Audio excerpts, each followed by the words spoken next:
Everybody, give everyone a chance to refresh.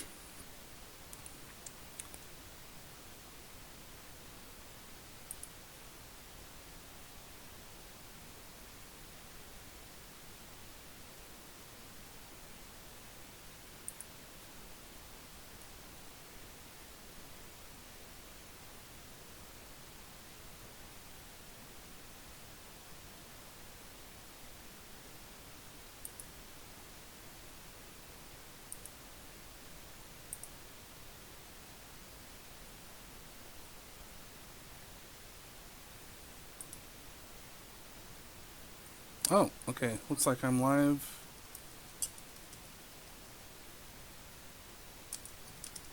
Just gonna let everybody know to refresh the stream. And cool. Yeah, I don't want anyone to miss this run. I mean, this is about a 4-minute speed run, so let's let everybody know to refresh, and I'll be good to go here.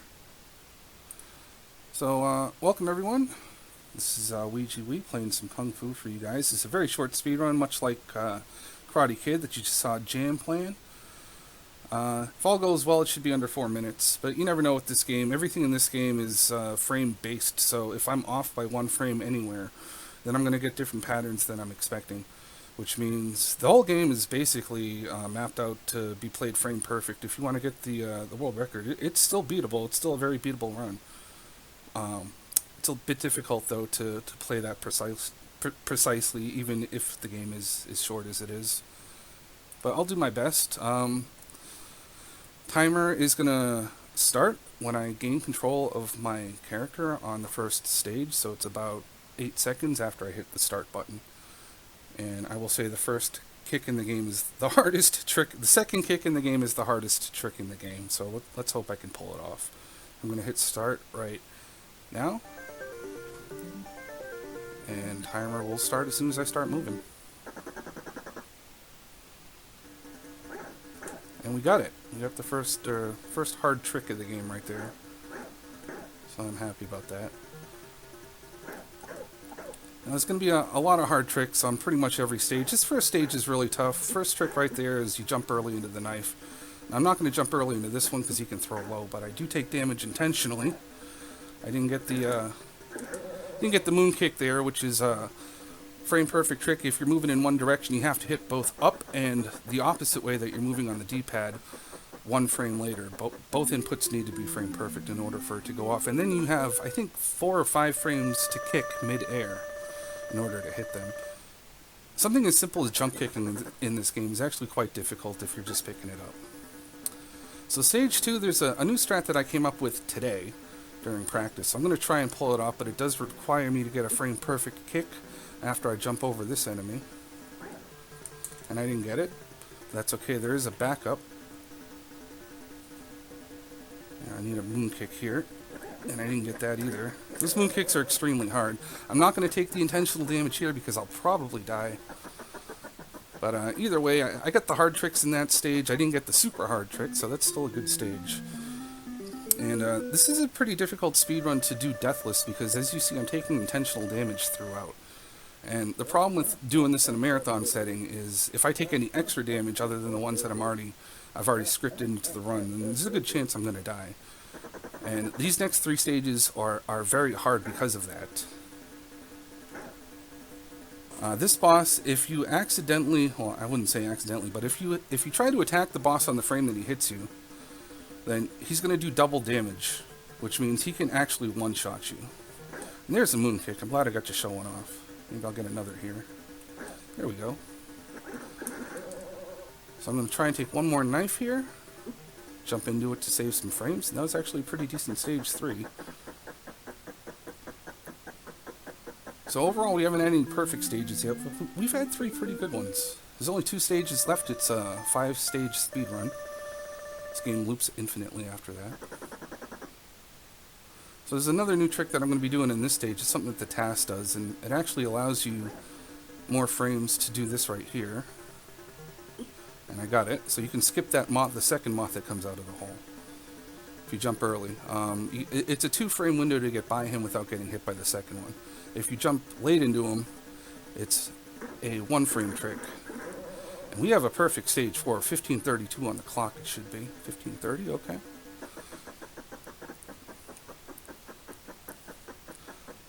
That is nearly a perfect stage for it. That's a perfect amount of health to finish it anyway. One sliver of health. I believe I finished it with 1 health. Now we're on to the final stage. We're going to fight Mr. X at the end. And in order to beat him quickly, to get the quick kill, you got to jump kick him twice in succession. And the only way to set that up is to do a frame perfect shake off of the enemies when they end up grabbing me. So hopefully I can do that, because getting Mr. X...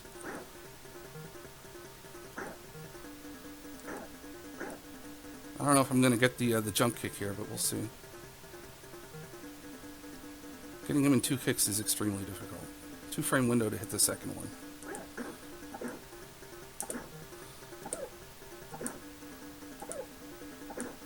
And I'm going to just play it safe, and every time he goes into an action, that's your window of opportunity to hit him, and time.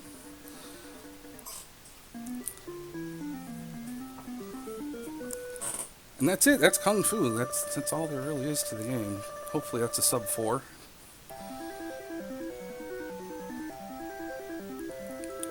But yeah, thanks again for having me for the Best of NES. It's always a pleasure to run some of my favorite games. And I hope you enjoyed that. Glad I could do a Deathless for you guys. Next up, looks like we're going to have a game I can't pronounce, run by Visan. So hope you guys enjoy that one. Thanks again, everyone.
dodo bird was discovered and extinguished. The dodo bird was discovered and extinguished.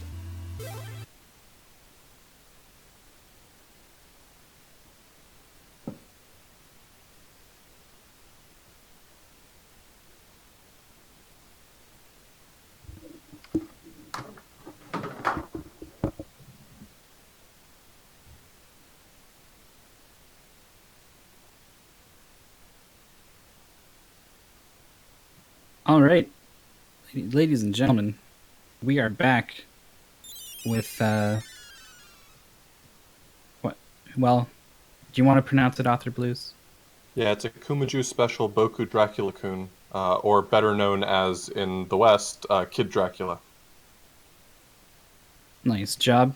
Author Blues is going to be doing commentary for Vizan, who's he's a Japanese runner. There's not a whole lot of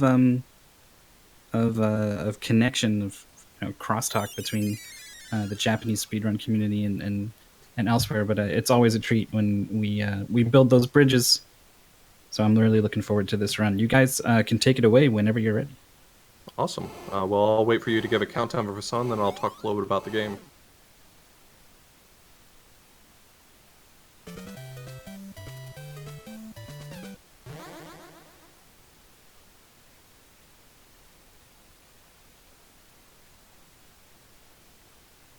Alright, so we got a countdown. We got started now. So what you got to know about this game is the storyline is really loosely based on being the son of Dracula, and you are trying to eradicate all of these monsters that took over your father's castle.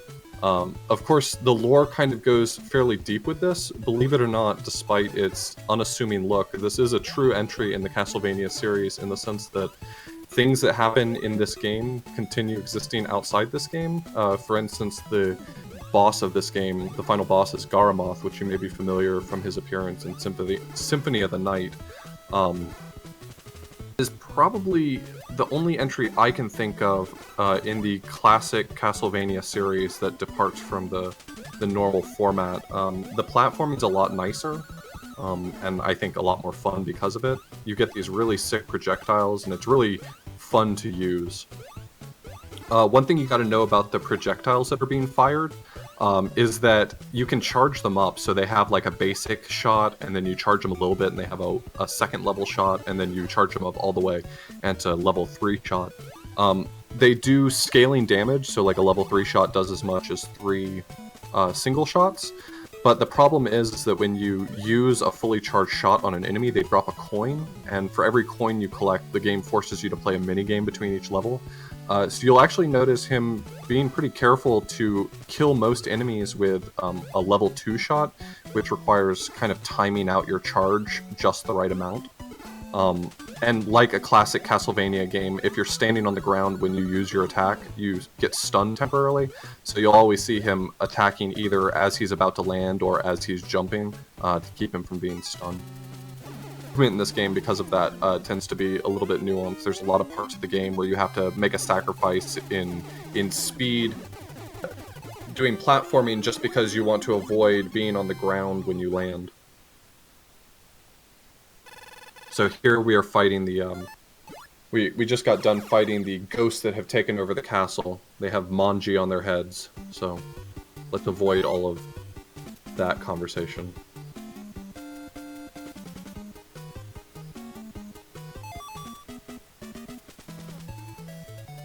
So in between every level, you'll see that there's this sort of ladder portion that picks which minigame you're going to play, and then if you had coins, you'd actually have to play the minigame. So he will always have to do the ladder portion to pick the minigame, but in general, he'll never pick up a coin in this game, and so that won't be an issue for him. Except for one coin you have to collect. A lot of this game is based on where the camera is currently located, so a lot of enemy spawns and these platform cycles, for instance, are very, very keyed in to where the camera is located, and so sometimes you can manipulate them in really clever ways in order to get cycles that you want. He actually ended up doing the rotating platforms faster than you usually would be able to because he manipulated where they were rotating when he got to them. This is a nice little auto-scroller with fun music. It's fun to bounce around to it. I mean, just like you do with any auto-scroller.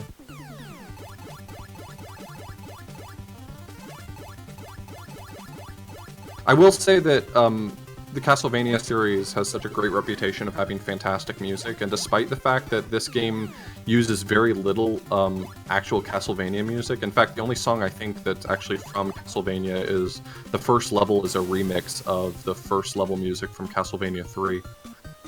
It's kind of hard to tell until you've heard it 100 times and you're like, wait a second, that's from Castlevania 3. But I will say that despite this not being your traditional Castlevania music, all of the music in this game is absolutely fantastic.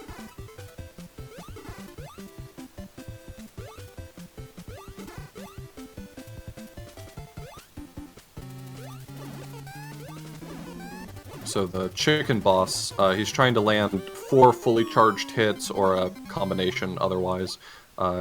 He can be pretty tough to actually get a really quick kill on him. That was slightly slower than the fastest possible kill you could get, but that boss can really get away from you because he moves way faster than you can walk.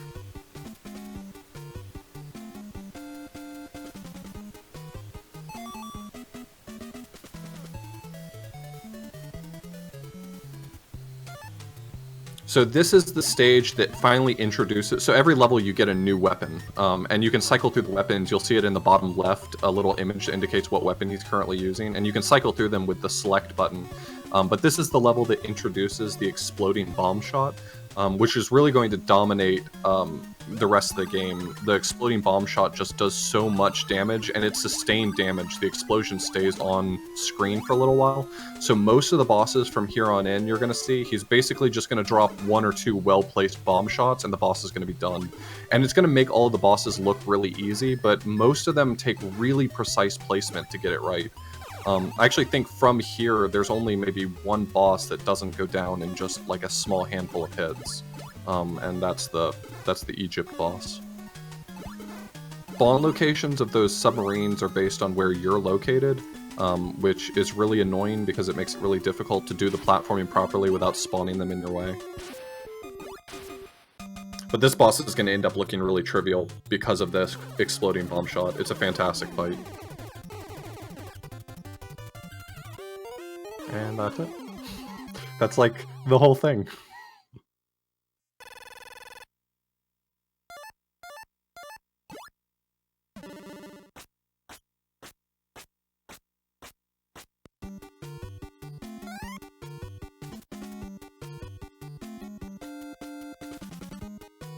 So at this point, he's just gotten the a new weapon upgrade, which really isn't a weapon at all, but it is an item you can select to use, and it's the bat upgrade, which now allows him to fly.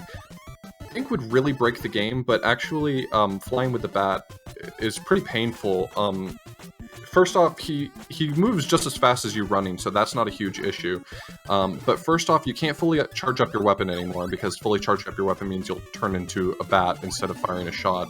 And also, the issue is when you're in bat form, not only is it timed, which means that you can't really do all that much with it, you get like 5 seconds, which is typically enough to do most things, but if you touch any wall or platform or ceiling, anything at all, you instantly untransform, which usually will land you in a pretty inopportune location. In fact, this entire stage is lined with instant death spikes. Like, these don't just take away 1 heart, they just kill you instantly. So it basically forces you trial by fire to get really good at navigating the bat. He has a very strange momentum too. When you start moving in a direction, it's impossible to slow yourself from that direction. You just kind of get used to it.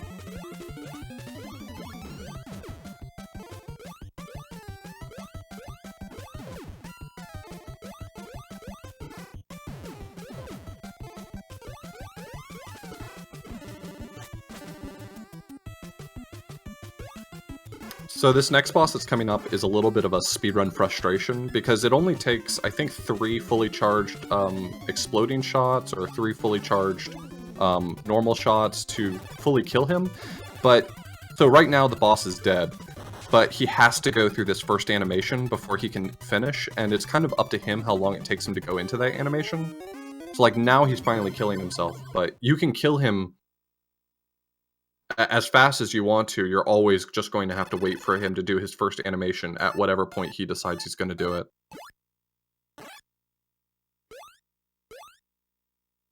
So he finally got the ice ability, though it's not going to be really prevalent in this next stage to be used. Now we're going into the metro.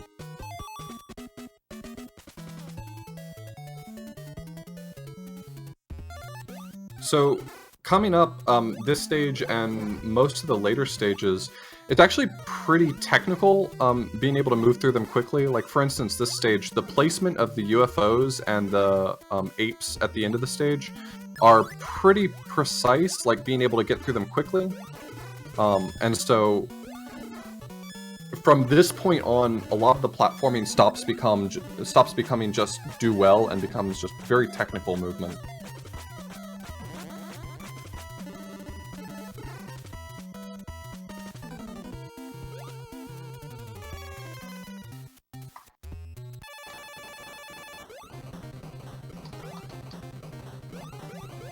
So this is another auto-scroller. You can actually clip out of bounds in this section. You can get into the ceiling if you flip, or if you use the bat to fly back up into the tunnel when the auto-scroller begins, and it keeps you safe, but there's a few problems with it. For one, you can climb out of this auto-scroller a little bit faster, but the problem is that there's a lot of enemies that spawn in this auto-scroller, and if you leave them to their own devices, they'll just pool up on screen and end up causing a ton of lag. And so even though you could really just sleep through this little minute-and-a-half long auto-scroller, it's infinitely slower just because of how much lag you have to deal with.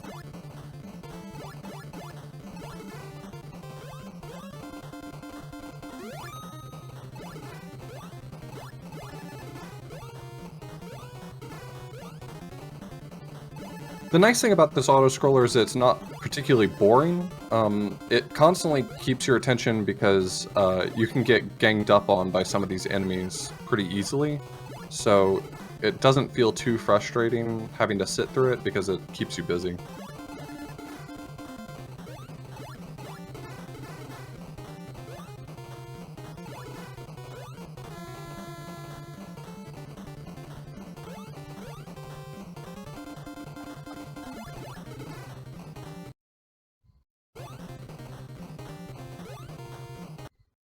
Yeah, it's all Jason masks and Mohawk guys. So this boss is a little bit of a departure from the norm. There's really no one to beat up here. In fact, we get to see some old bosses again. The boss of this section is the Statue of Liberty. So welcome to the Statue of Liberty.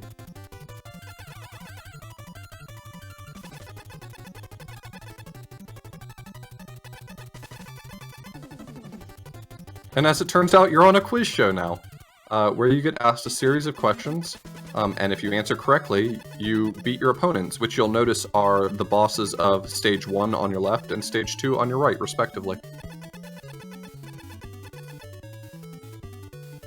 So the first question that she asks is, what country am I from? And the answer to that is obviously America. I imagine these questions would probably be harder if you were Japanese. I don't know. I mean, Americans don't learn any history from any other country, so I just have to make the blanket assumption no other country learns about our history either. The second question is about what country gave her as a gift, so obviously that's France, if you know America. And then the last question is kind of a funny one. It's what word do Americans know best? And one of the options is Nintendo, which is the right answer. And one of the answers is basically the first syllable of the word Sega, but it gets cut off before she answers the question, so, you know. I don't actually think... I feel like I have to be honest, I don't feel like the words America... or the word that Americans know best is Nintendo, that's all I'm saying.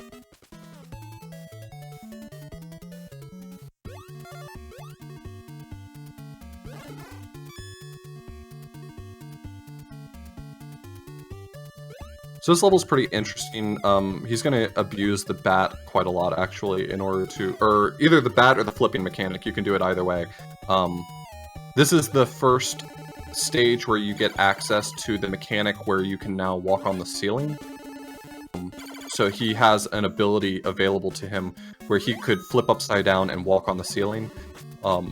But it's actually faster to use the bat here because when you flip upside down, there's no way to unflip without just waiting on a timer.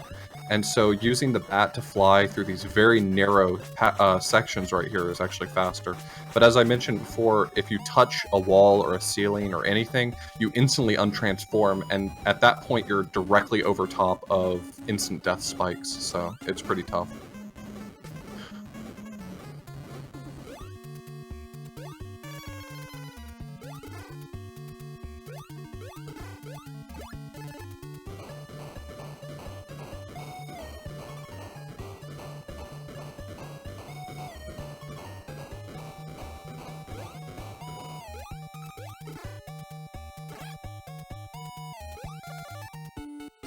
So this boss coming up is the Sphinx boss.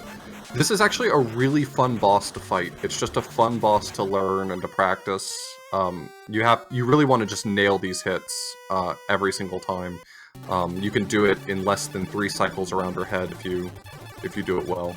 See, he did it in about 1.5 cycles, which is pretty much the best you can do, and it requires pretty much nailing every hit at every step.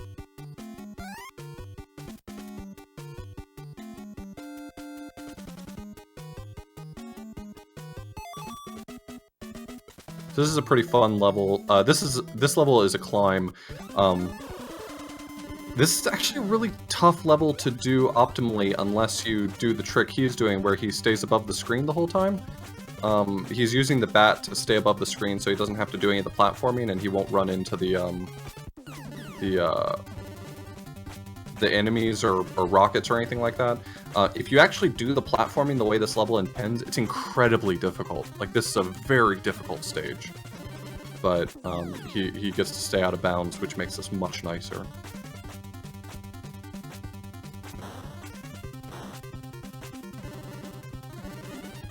When I learned this game ages ago, so for the longest time, probably for about 2 or 3 years, the world record in this game was held by Gubadoo.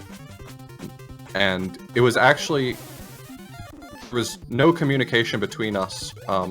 We didn't really know each other was doing it, but at the same time, me and Vasan both picked this game back up, probably about 3 months ago or so, maybe a little longer, in order to learn this game. And Vasan actually beat Gubadoo's old time with a lot of really great strat improvements. Back when I ran this game originally, and then when I was relearning it recently, the stage was still very difficult to pull off, but Vasan does it a much more elegant way.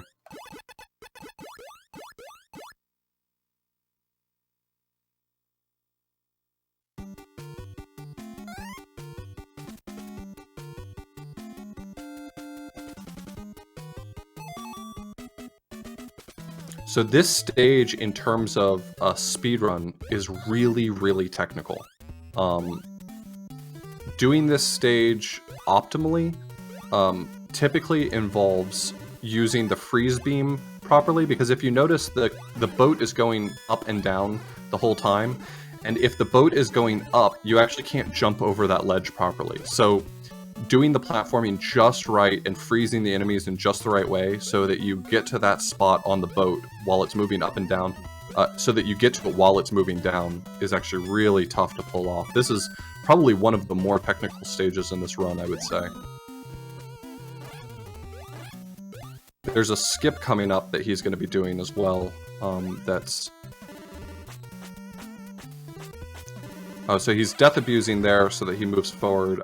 So he hit the specific spot so that once you die there, you end up teleporting forward. He's going to use these rockets to get over this wall. The stage typically expects you to go down through the ship and then come back up an elevator on the other side. It's a lot out of the way, but this route that he took there, just going over the wall by taking the hit stun, is way faster.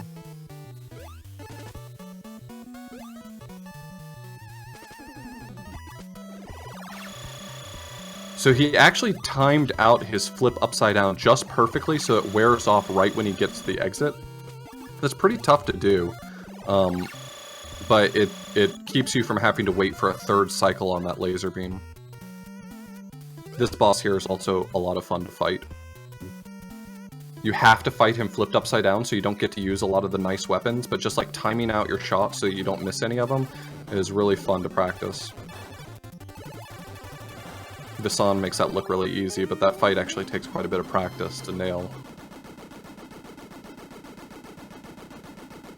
So he did leave that stage with 1 coin, so if he gets a minigame that accepts 1 coin, he'll have to spend it and play the game.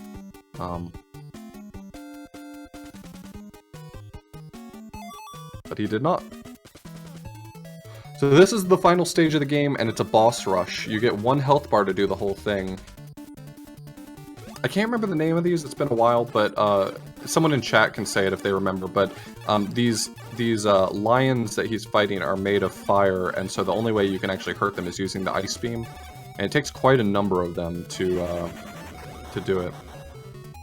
So this is a really tough strat he's doing right here. You're supposed to flip upside down and walk across the ceiling here, but then you have to wait on the crabs, so he moved to the right so that the camera wouldn't be able to keep up with him, and then use the bat. If he had moved just a few pixels too high or a few pixels too low, he would have been instantly dead and had to start the whole stage over. Yeah, Kieran, that's what they're called. Thank you. I think this this part of the stage is a really neat effect. You're kind of, there's this elevator that's moving down while you're going from left to right, and as you're going across, you see this body of a giant robot. And then when he gets to the top of it, he's going to have to fight the second mini-boss in this stage, which is the giant robot he's fighting. But it's kind of a cool reveal. You just see the boss as he's moving down the screen. I always thought that was really neat. A nice touch, game design-wise.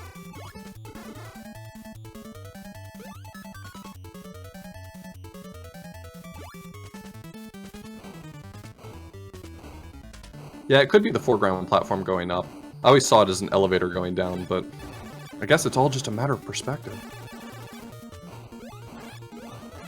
So 3 fully charged shots timed just right from below will kill this thing. You have to also land a few shots from the side when he's still vulnerable, but it's very tough to pull this fight off in less than 3 cycles. So he got it at the very beginning of the 3rd cycle, but I think you can actually do it in 2 cycles, if I'm not mistaken. This game's incredible and everyone should play it.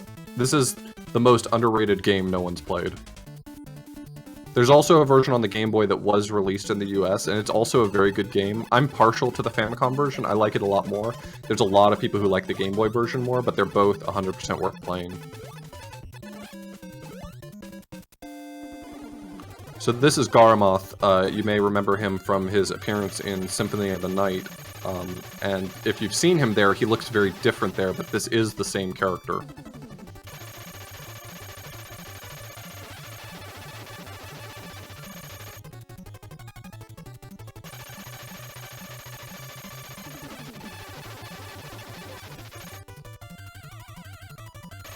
And as soon as the screen fades to black, that's time. Boom. There you go. And that's a Kumaju special, Boku no Dracula-kun, which translates to Demon Castle special, I am Kid Dracula, basically. It's a fantastic game. Everyone should play it. It's really, really wonderful. And Visan is amazing at this game. You should watch his world record because it's like watching art be made. It's fantastic. So go follow Visan. He's a good dude.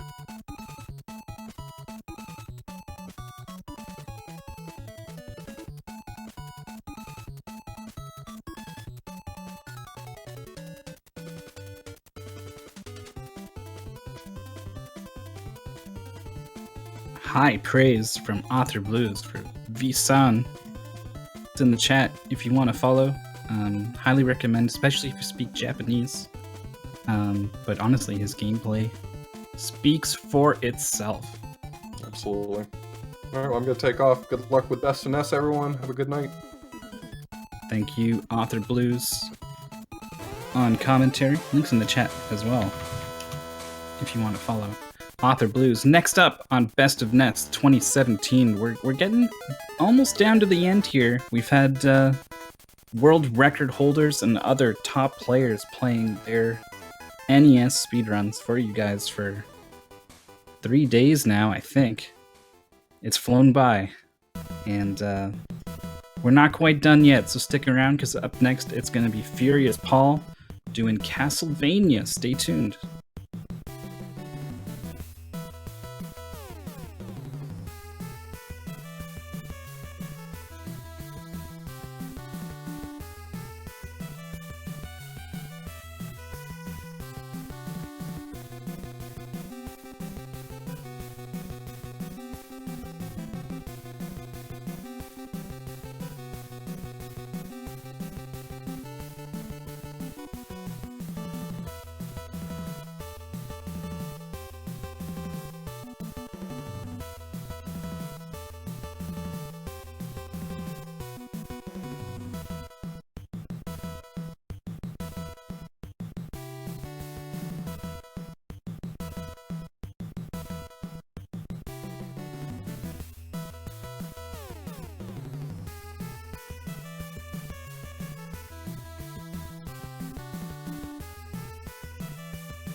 Alright.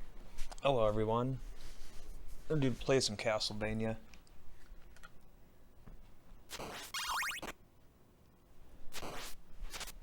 Okay.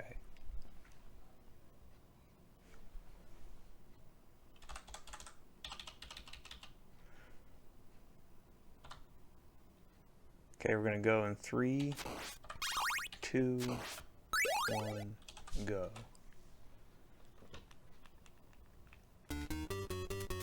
Alright, so this is Castlevania 1 on the NES.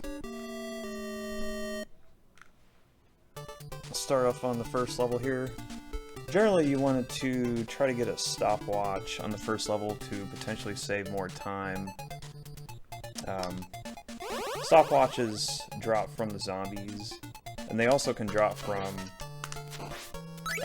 the other enemies as well, such as the cats that are coming up right here, but I generally don't try to kill the cats for a stopwatch.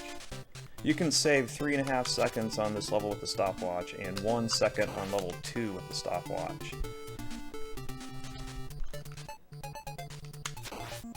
Unfortunately, I didn't get a stopwatch there, but I can get a stopwatch right here by standing in a specific pixel. Oh, I wasn't at the right spot. Little bat boost there, saves like 40 seconds or something.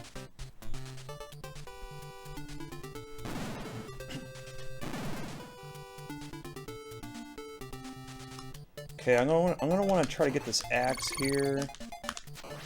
Good.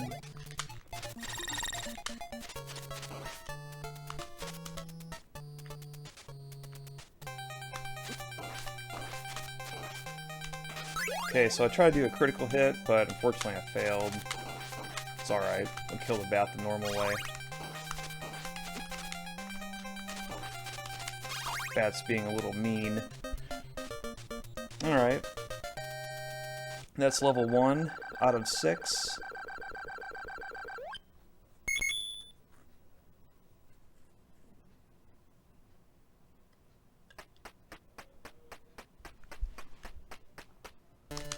Level 2. Use the axe right off the rip. Level 2, it's mostly about heart management, making sure that I get enough hearts. And that I also don't get too many hearts. Because I don't want to actually upgrade my whip yet until level 4. And that is because that allows you to do the cave skip easier. Or the ceiling skip. On level 4, so I'm not worried about getting the big whip yet.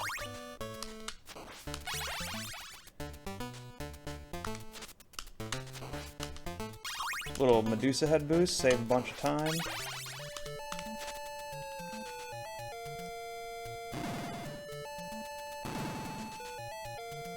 So in this room here, I got the dagger, so I just need to stop here just for a little bit so I can get through these crushers with no problem. If I had a stopwatch, I wouldn't need to stop at all right there.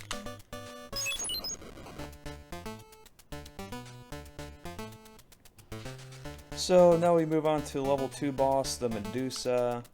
Just gotta make sure I have enough hearts, and also a double shot. I almost forgot to pick up my double shot.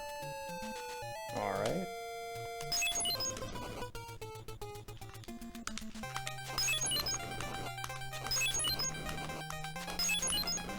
Okay, little setup for an orb grab. The orb grabs in this game are really weird. You want to try to grab the orbs as Simon Belmont is falling down from a jump. I know that sounds really weird, but that's how you want to grab the orbs in this game. That really applies to level 2 and level 3.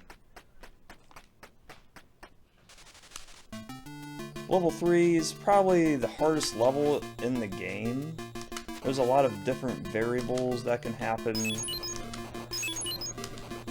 Especially in this next room right here, there's a lot of different bird patterns that you gotta be aware of.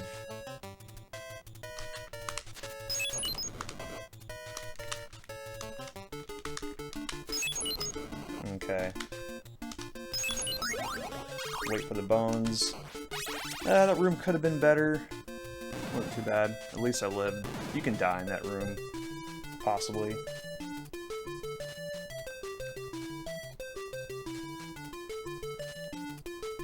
So use the axe just to get the cross. Cross makes the rest of level 3 easier.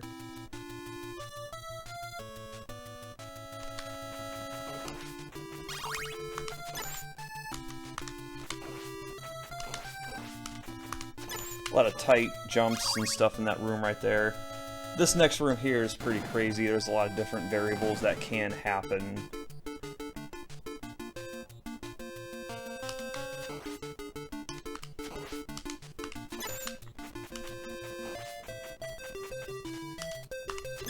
Ooh, what was that? Uh-oh. That was no good. I'm not even sure how that guy hit me from, like that. Like I said, this room here is one crazy room. A lot of different stuff can happen in this section here. This guy can knock you into a pit. It's so easy to die in this area. Good, that's exactly what I needed right there, was a potion.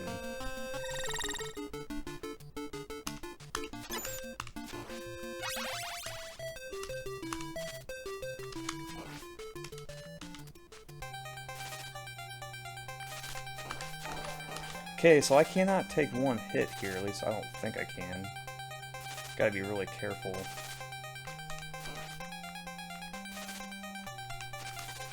Big whip would be nice. Oh well. This is actually kind of scary. I could take one more hit, but I can also get a meat as well.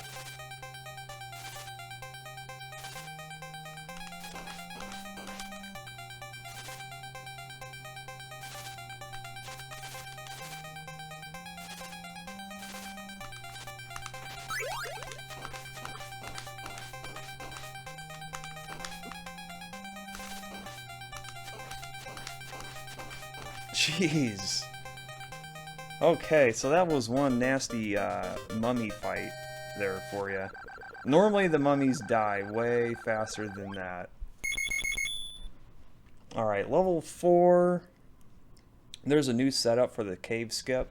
Generally, as soon as I land on the ground, I'm going to be whipping 3 times for a setup.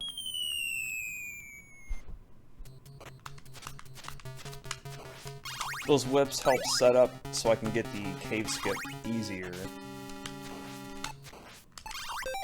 I had to pause the game there, but unfortunately it didn't work. The bat's too low.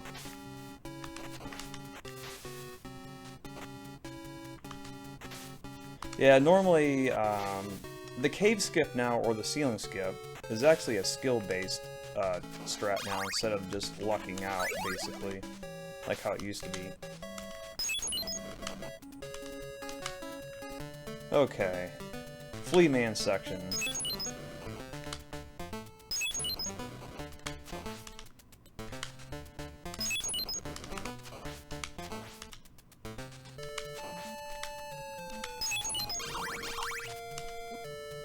Oh, I meant to throw holy water there.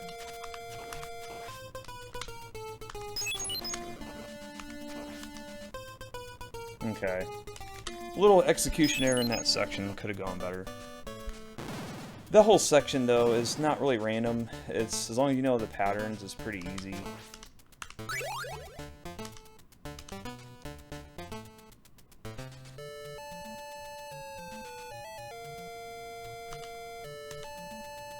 So the monster fight, just cheese them out with holy water.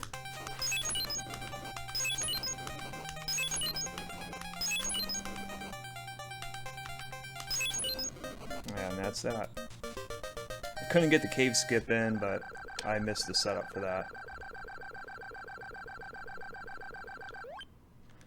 So level 5, there's a new strat on level 5 now where we actually don't do the first Flea Man boost. Instead, we just go up the stairs. It's actually faster to go up the stairs.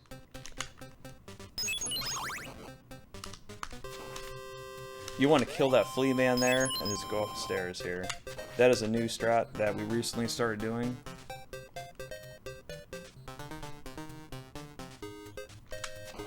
I got the fast bone. That is the fastest bone pattern that you can get.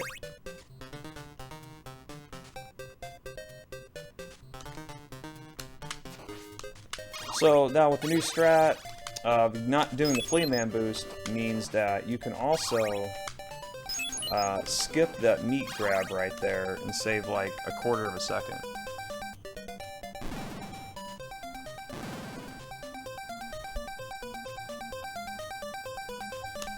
Little boost right there.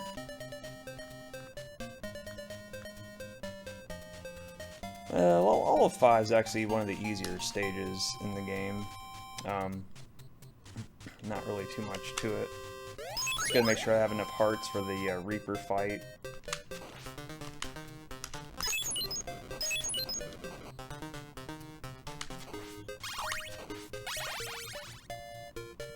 And this game, Holy Water, stuns enemies and allows you to walk through them as well. Works very well with those Axe Knights. Same thing with this pillar here, I'm about to freeze. Just like that. I'm actually running low on hearts, I need a few more hearts.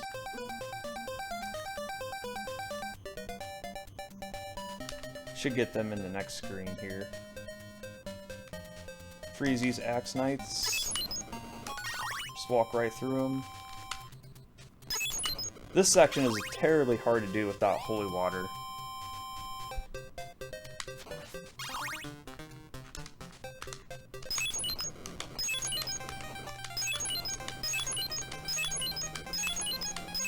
Okay. Yeah, the Reaper fight also is incredibly hard to do without holy water. Whether you're a casual gamer or a speedrunner, the easiest way to beat Reaper on Castlevania 1 is just cheese them out with the holy water. Otherwise, you're going to have a hard time.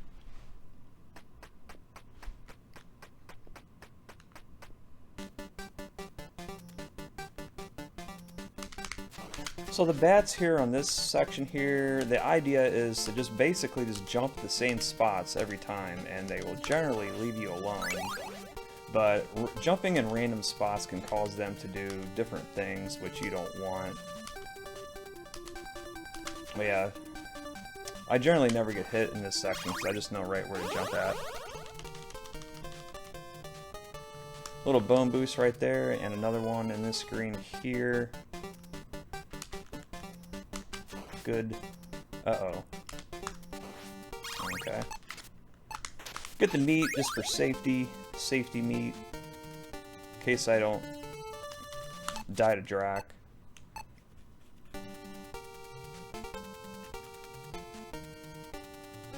And working our way up to Dracula.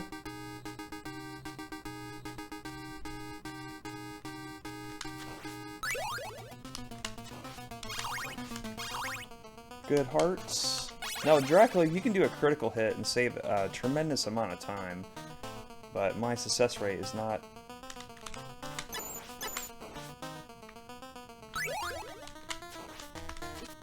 Almost.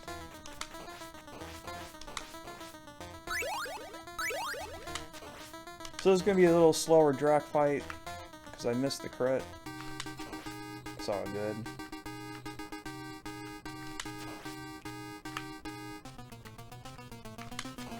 One more hit.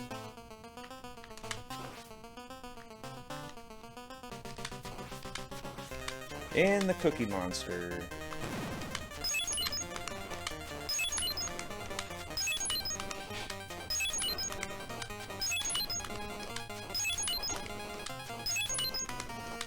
And death to the Cookie Monster, and that is time.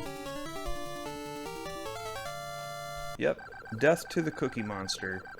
And that right there is Castlevania 1 for you. Hope you all enjoyed it.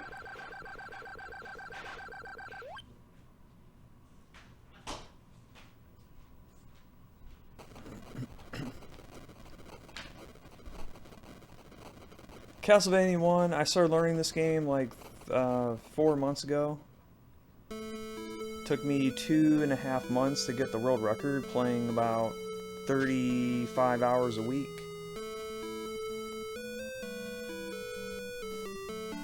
Yeah, I highly recommend this game to anybody. It's a fun speed game. It's fun to learn.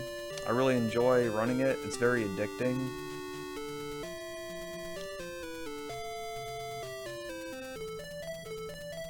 And yeah, I also speedrun other Castlevania games. Castlevania 2, 3, and 4. That's pretty much all I do is Castlevania.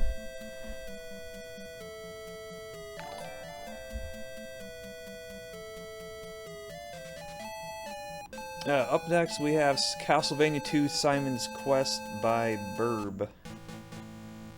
That run will be a bit longer. The estimate on that's like 3 times longer. But yeah, that's Castlevania 2 coming up. And thanks for having me. See you guys later.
Alright, this is Simon's Quest, and you can see we're actually using a password here, and that is because this game has a lot of RNG in the early game.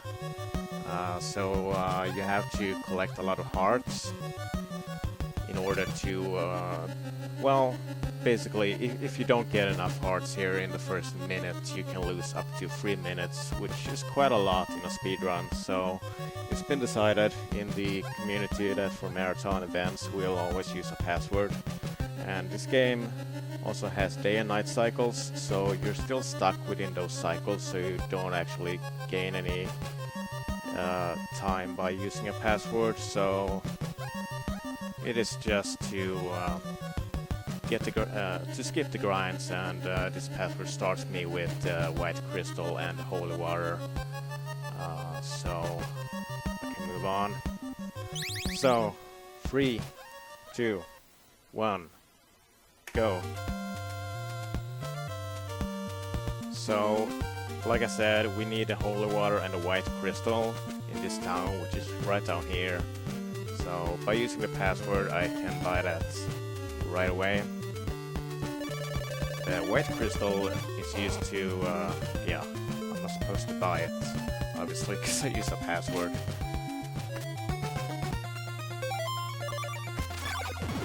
So I already have it. So now we can use all of this time to collect a lot of hearts. Otherwise we would do a grind right there. So now we're moving on to the next town to buy a whip upgrade.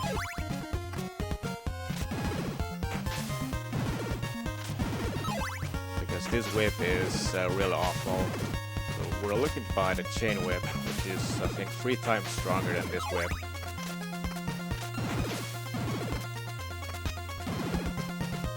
And we'll need 150 hearts to buy that whip upgrade.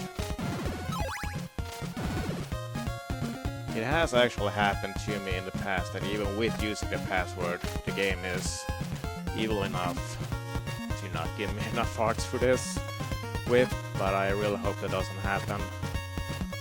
So yeah, you might have seen me clip through the floor 2 times already.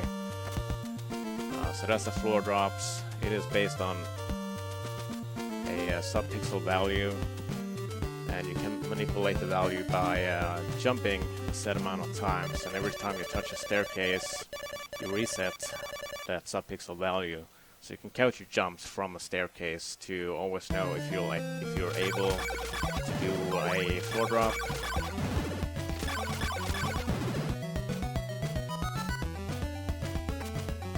So now we're just gonna grind here until day. Kind of a boring part right now, but this is the only grind that we're gonna do.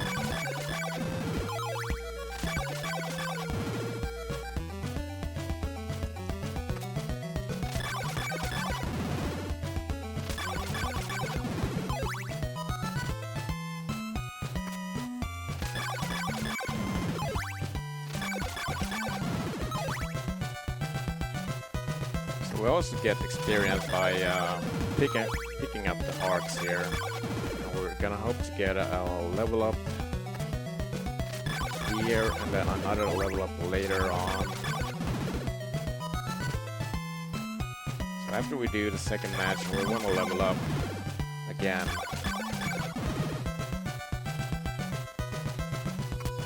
And getting that level up is really hard.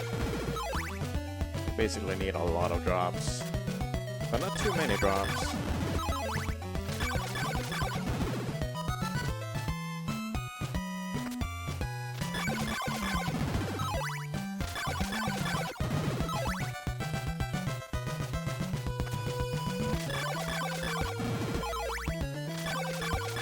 There's also been some new strats for this game in the past couple of months.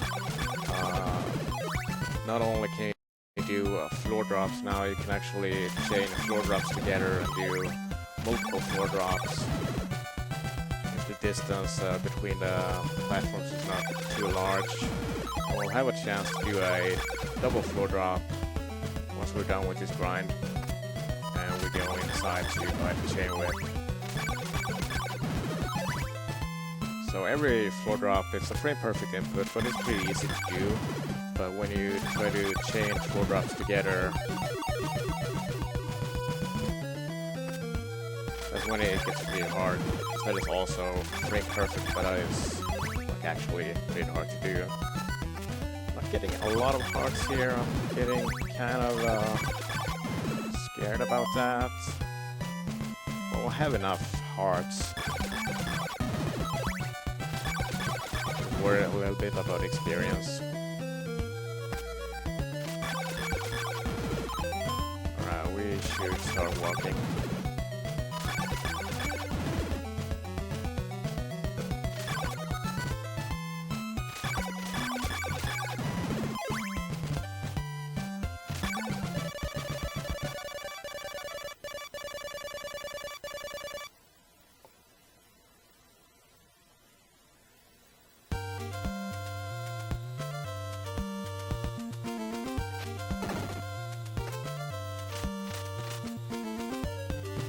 I did get a floor up there, but that's fine.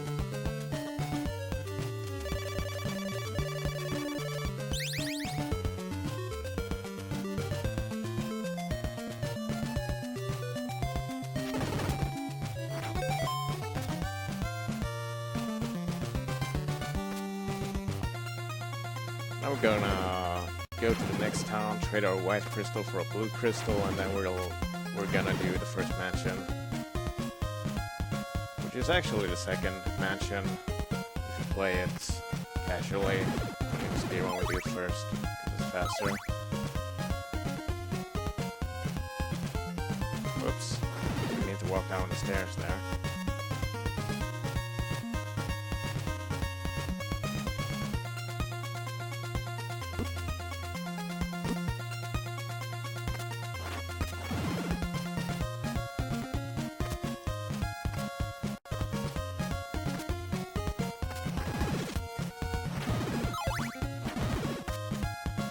We're gonna need 50 hearts in the mansion to buy the oak stake. Otherwise, we can't collect the body part, the Draculus body part, the item that's in every mansion. And that is usually a problem when you do runs here, but I think we're good on hearts for that. We should not have to grind for it. We should have enough. It costs 50 hearts, and I have 30 or something, I think.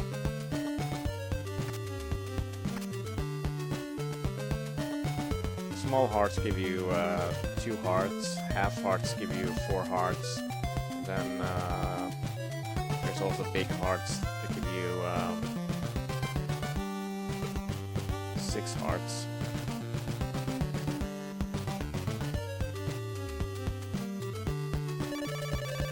I do a setup for a floor drop right here.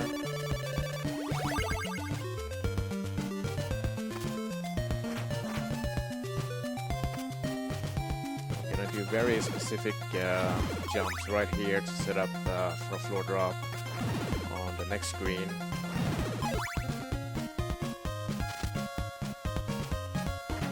There we go.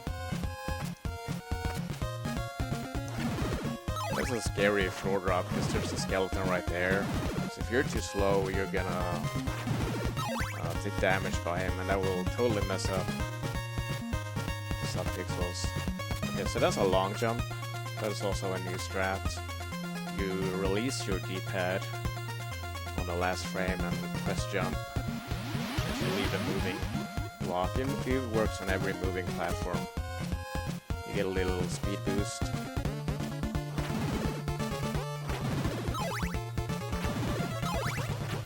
So now I'm gonna be quiet for a moment here while I'll try to focus for this very important trick here. Just check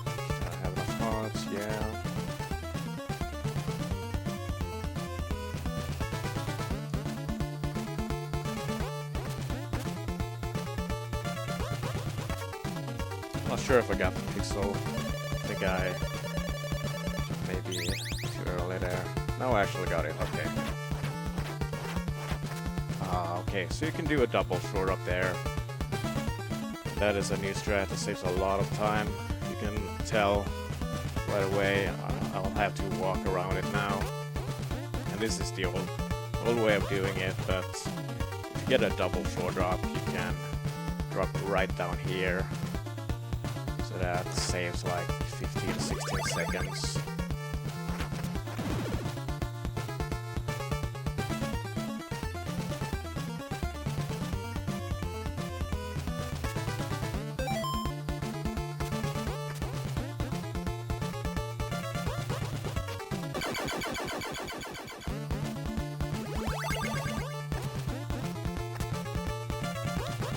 Take a little shortcut here.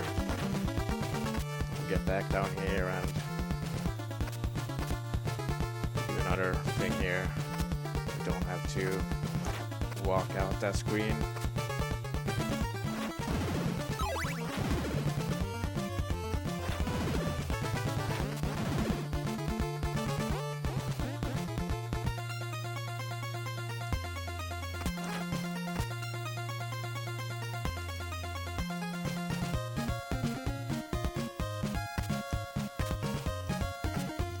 Alright, the two long jumps again. I think I got 3 out of 4 long jumps on those platforms, going in and out.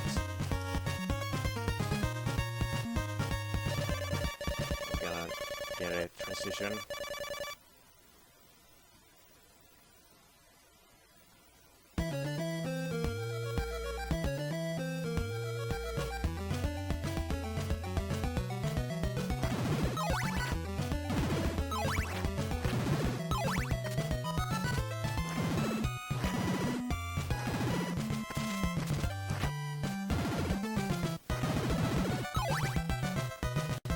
So yeah, you have to collect Dracula's body parts. There's 5 of them, 5 mansions.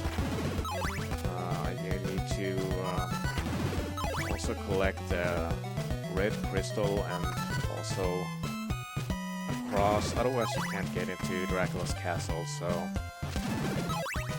gonna do a spider boost here, boost off the web there, so we don't have to walk that staircase.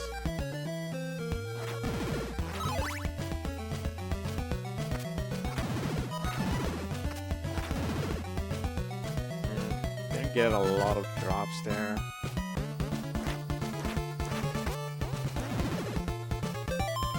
Yeah, I'm not gonna get the level up until way late.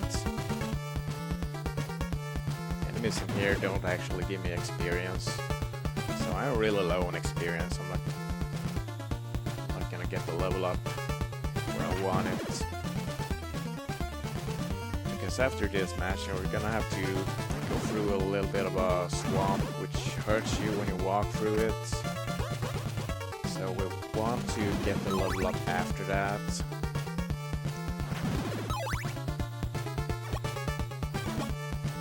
And I will get it after that, but I might get it way after that, so there's a possibility that I will die before I get the level up.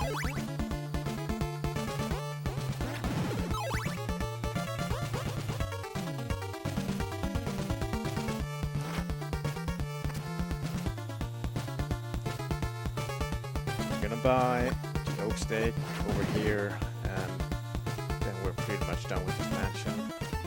There's another chance for a double drop happening here also.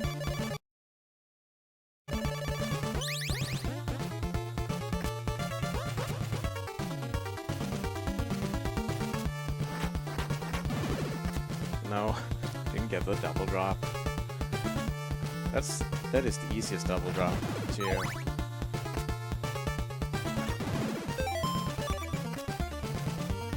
That's unfortunate. Really wanted to show off the double drops. They're pretty cool. They do save quite a bit of time.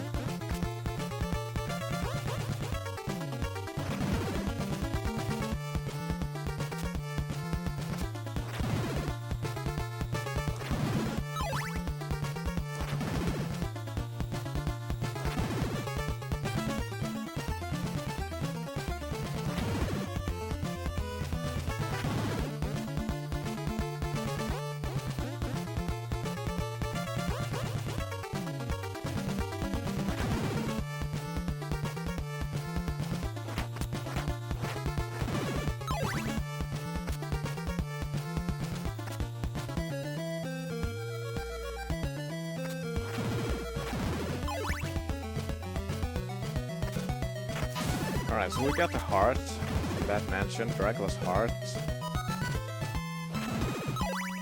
And if you show that to the boat dude coming up, then he will take you to Death Mansion.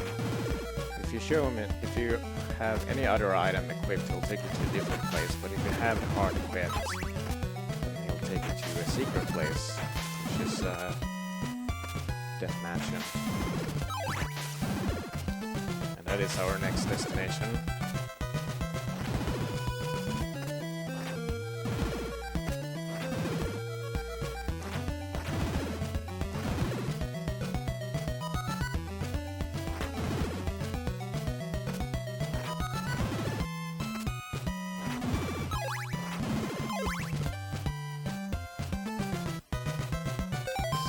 Equip Dracula's Grip now, which acts as a shield. It will protect you against fireballs that certain enemies throw at you. It will reflect them so you don't take any damage. So use that here.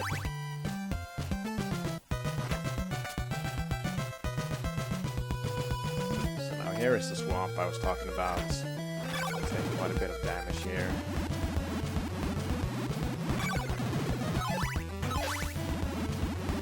So I'm almost dead.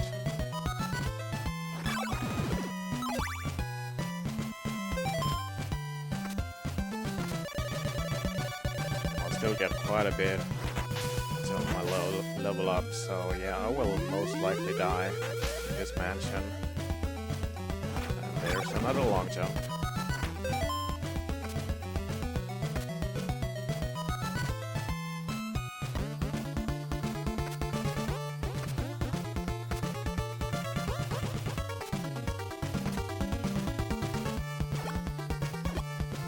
The knights here, they're the big problem of this mansion.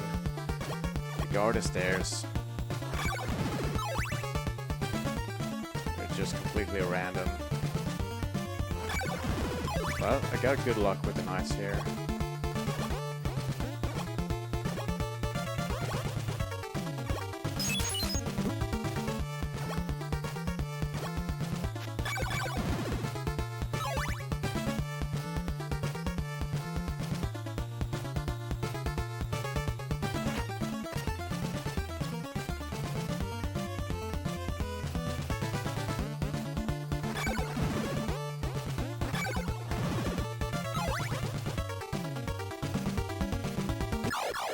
That guy too, but thankfully I got up the stairs.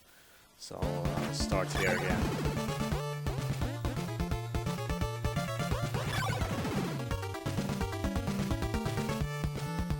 That's why I want to level up before I get to this part.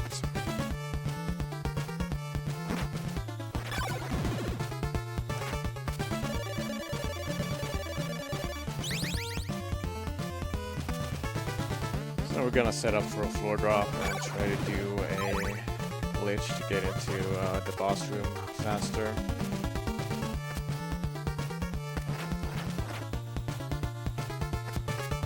Yeah, we got it. I think it's a free frame window to get that jump.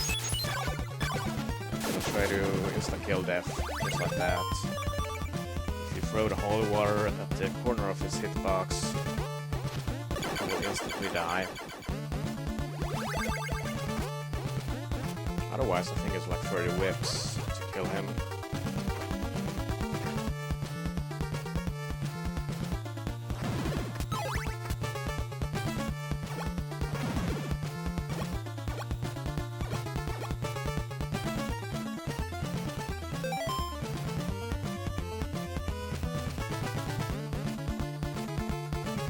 We're gonna buy another oak stake on our way out. That way we won't have to buy it the next mansion,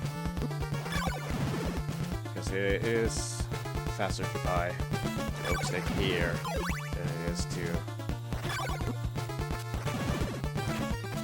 go find it in the next mansion.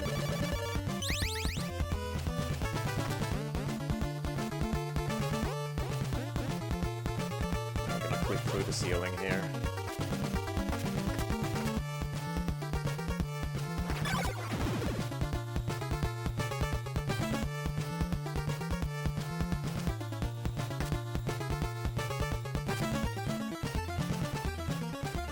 what's my heart count? 130. I mean, 150 experience.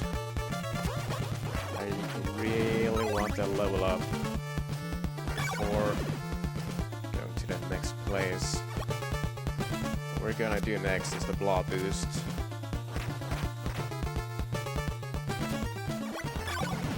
One of those blobs that just off the corner of the screen.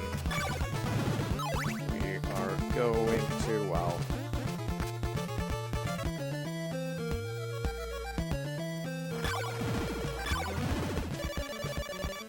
We're gonna need one of those blobs to do a very specific jump to get us over an edge, which we're not supposed to get over, which will act as a wrong warp. That'll save us like 3 minutes. But yeah, I really want to level up before that, so I might actually grind here just to get that level up.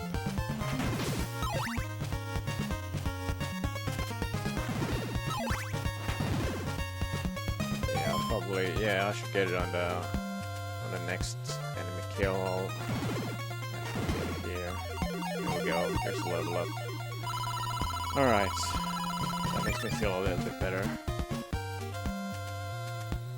So I have a full life, and then I also have one more life to try to get the blob boost. And that is just completely random. The blob just jumps wherever he wants to. Sometimes it's nice and gives you the boost. Sometimes you can waste 3 lives and not get the boost, so we're gonna hope for good luck here.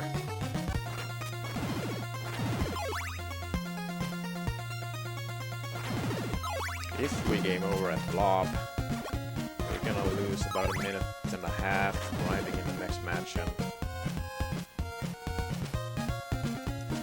Yeah, somewhere between 1.5 minutes to 2 minutes is what we're gonna lose if we game over to the Blob. I'm actually short on hearts also.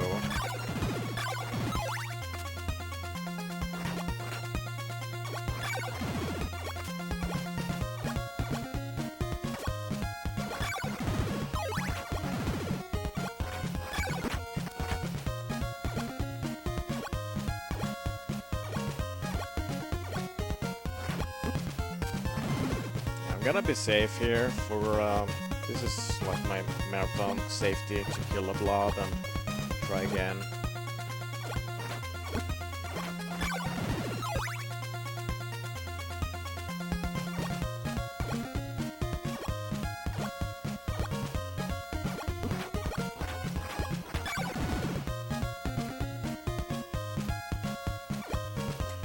But it is better than getting a game over here. It's not cooperating. One more jump on this life.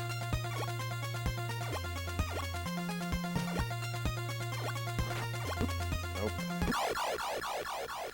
Right. Last life.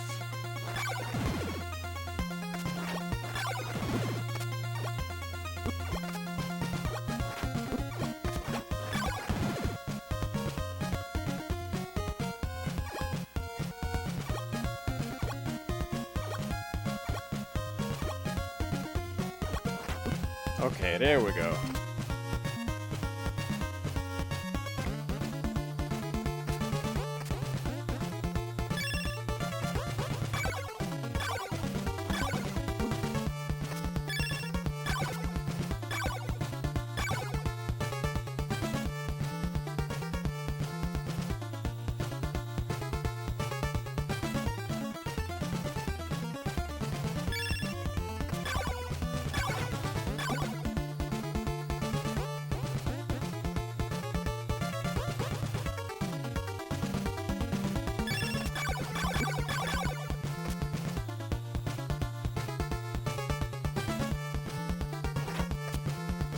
Gonna have to be a little bit safe here because this is my last life. And I need to buy another oak steak after I'm done.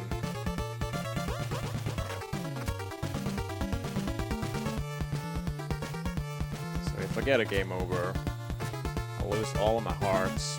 I need 50 hearts to buy the oak stick after the boss fight. And enemies here take 8 hits to kill, so yeah, that will lose a lot of time if I were to game over.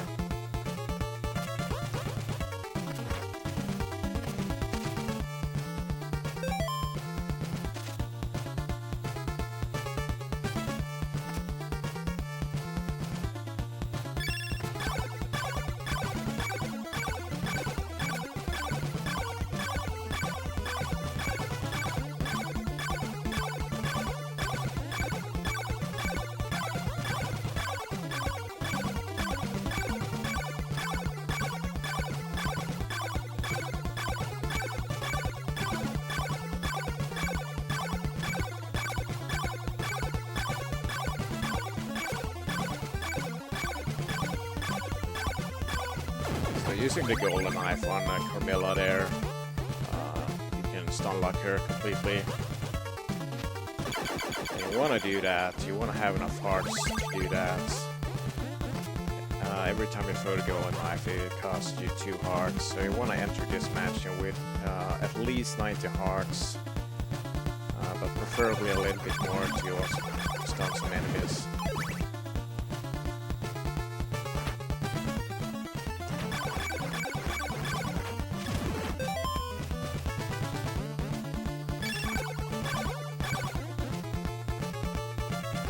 Oh no, I totally missed the jump.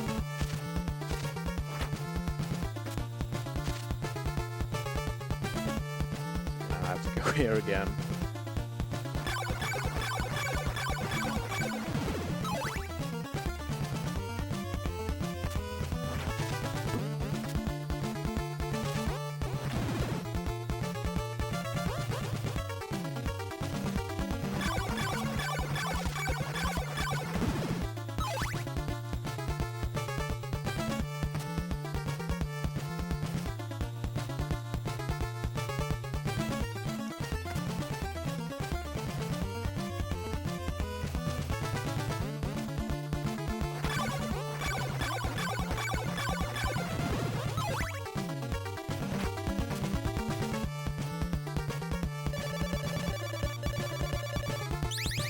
Alright, so now we take a death.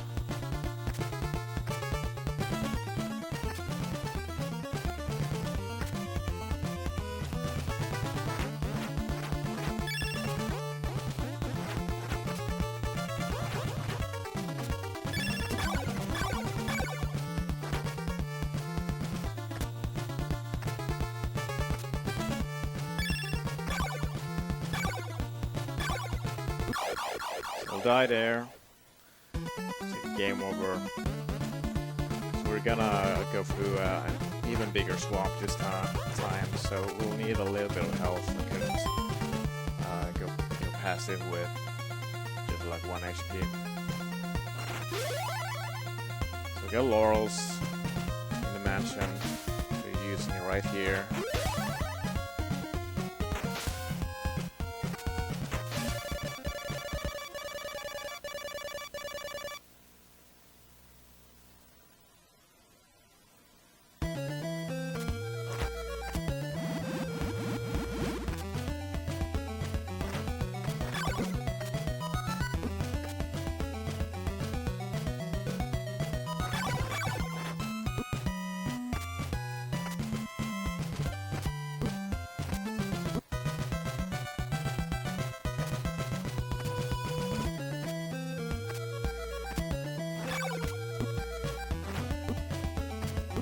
Just gonna damage boost here because we don't have any hearts.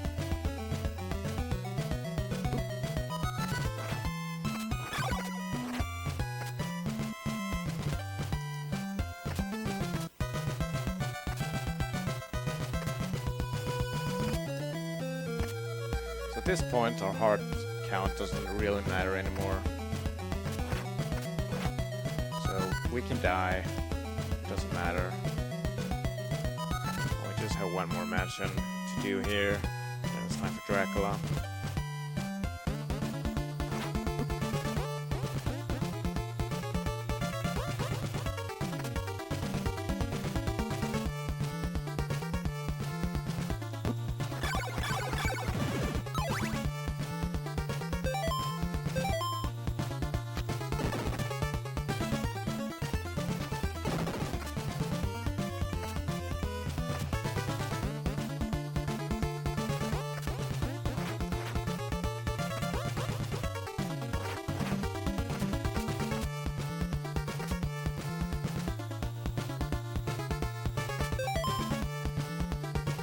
already have the oak stick. We bought it in the previous mansion before we got out of there.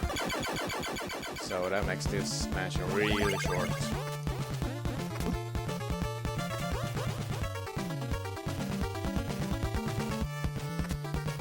So we're just gonna go to Dracula's castle and resurrect him and then kill him.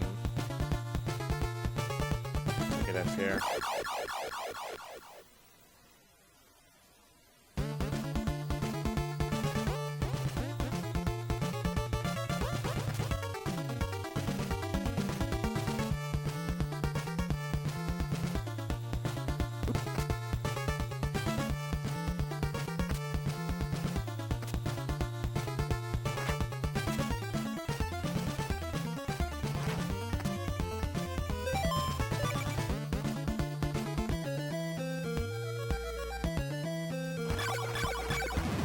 Because we had a bad blob boost, it's night here already. Want to get here during the daylight and get past this section much faster.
Using a laurel here to get past this screen.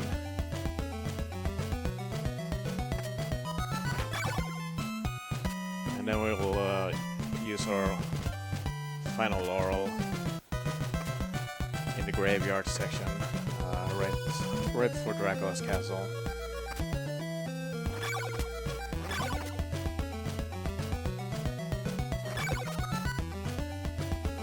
So yeah, we're almost done with the game now. Just 2 more screens, then we're at Dracula's castle.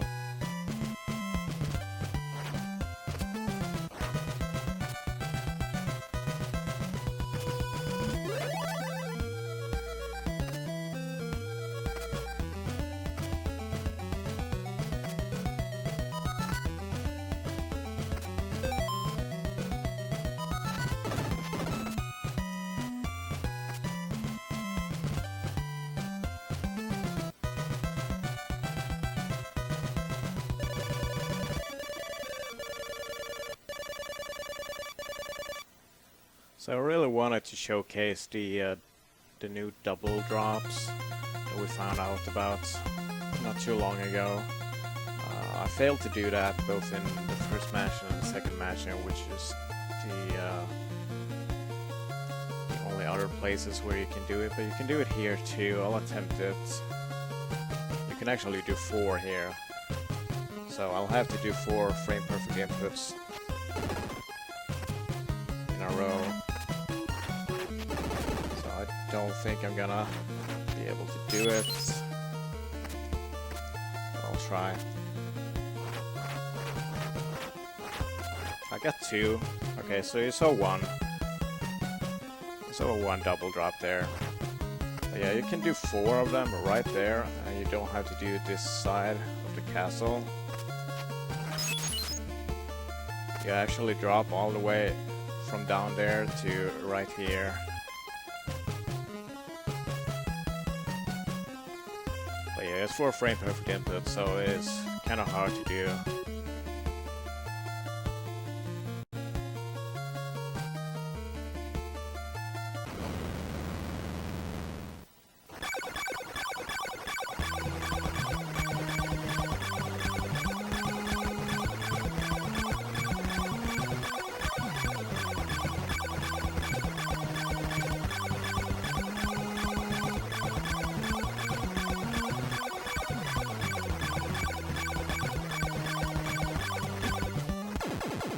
Okay, time coming up now. Time.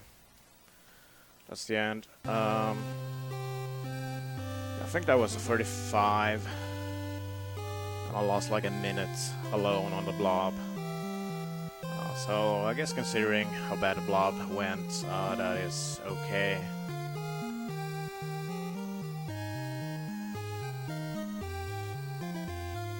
But yeah, that is Castlevania 2. Thank you all for watching, and coming up is Ninja Gaiden, so stick around for that. It'll be a fun watch, for sure. Alright, that's it for me.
Okay.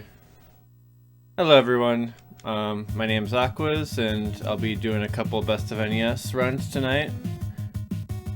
I'll be playing Ninja Gaiden. And I'll be playing some Gimmick. So first off, Ninja Gaiden. What's up, everyone? I don't have the world record for this game. I ranked pretty high up on the leaderboard though, and I've been playing this game pretty frequently lately, still trying to press my time. My PB is 1150 flat, and the world record is 1139 by Arcus. Anyway, let's go. 3, 2, 1, go.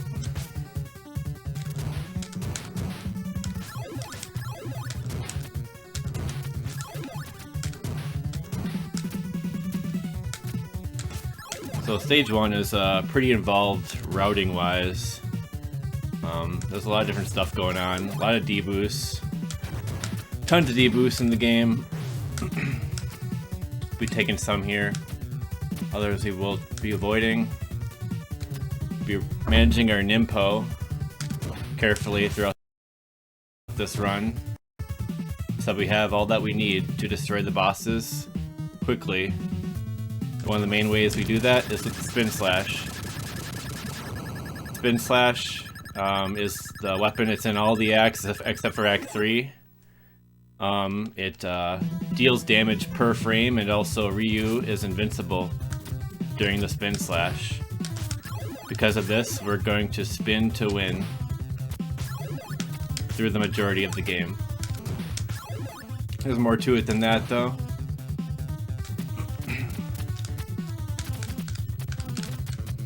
I'm trying not to go too crazy with the wall climbs. Those manual wall climbs I do save very small bits of time, but if I don't do them right, I'm losing time. And in this marathon setting, I'm thinking I'm going to be skipping out on a number of them because they do put me at a larger risk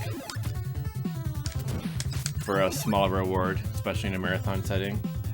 Thanks for the good luck, everyone. We're going. Swag Star, shouts to Arcus.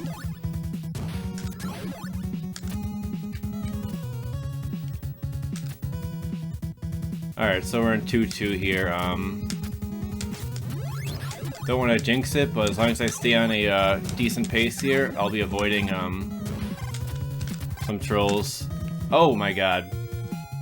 Some trolls that a gamer gonna give to me. Yep, I jinxed it.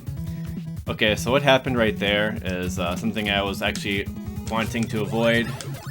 I was talking about it earlier, doing extra wall climbs. I did that wall climb so quickly when I came out of that exit that I just clipped back out into the exit at the bottom of the screen.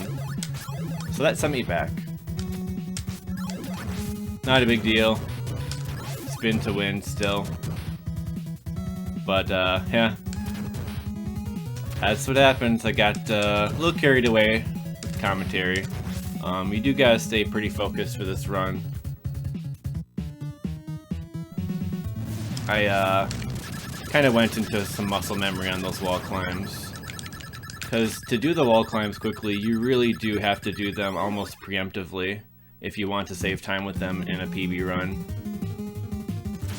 So I think it's just, I was talking there, and my muscle memory just took over for me. Moving on to a stage with the background that resembles a painting. Do a slightly different strategy here. Throw the up flame there to get rid of those two enemies in the way. This game has a notorious glitch. It was basically a bug where the game will skip hit detection every handful of frames for 1 frame. Your Ryu's sword comes out for 1 frame. The game skips hit detection every now and then for 1 frame. This can cause some knockbacks. Knockbacks are bad because they cost about 0.7 to 0.8 seconds for each knockback. they are actually pretty costly. Get a little bit extra Nimpo here.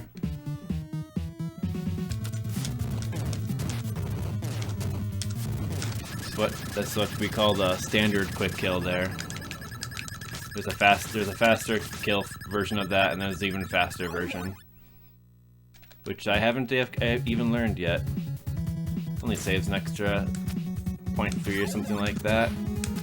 So we're moving on. We did not spin to win in that last act. No spin slash, but here it is. Spin slash is back. I know, it's I'm sure everyone missed it. No bat boost, so you can jump on that bat up there and get knocked to the right.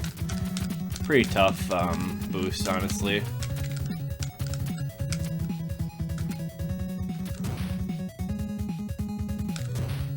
Since I got knocked back, it cost me like maybe just a second or so.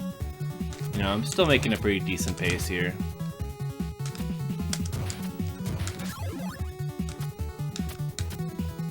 What else is there to talk about with this run?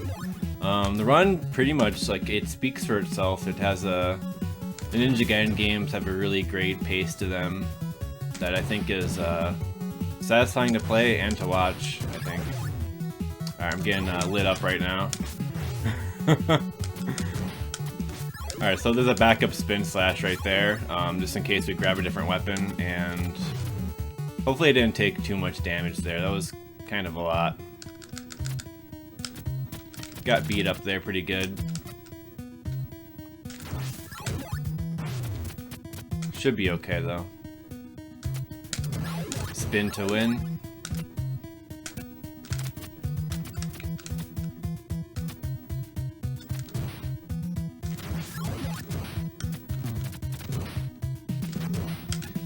Alright.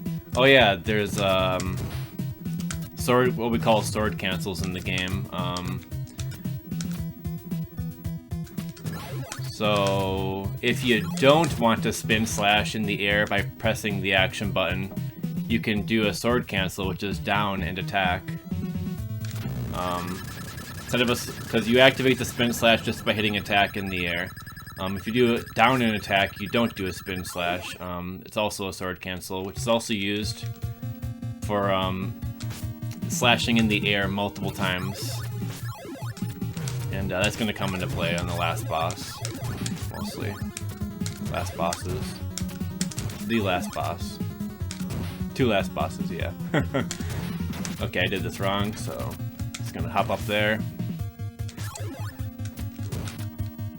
Can't let my thoughts carry me away from this run. Gotta keep on performing here.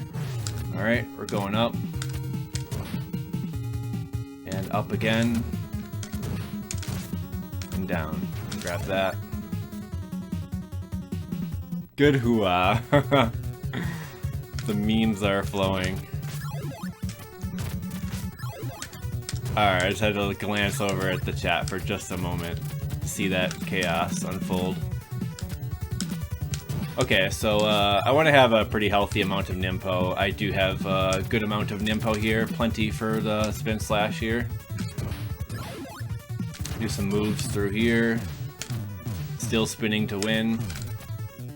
I'm gonna grab the health just to be on the safe side here. I'm just feeling like being safe. That's really all it is.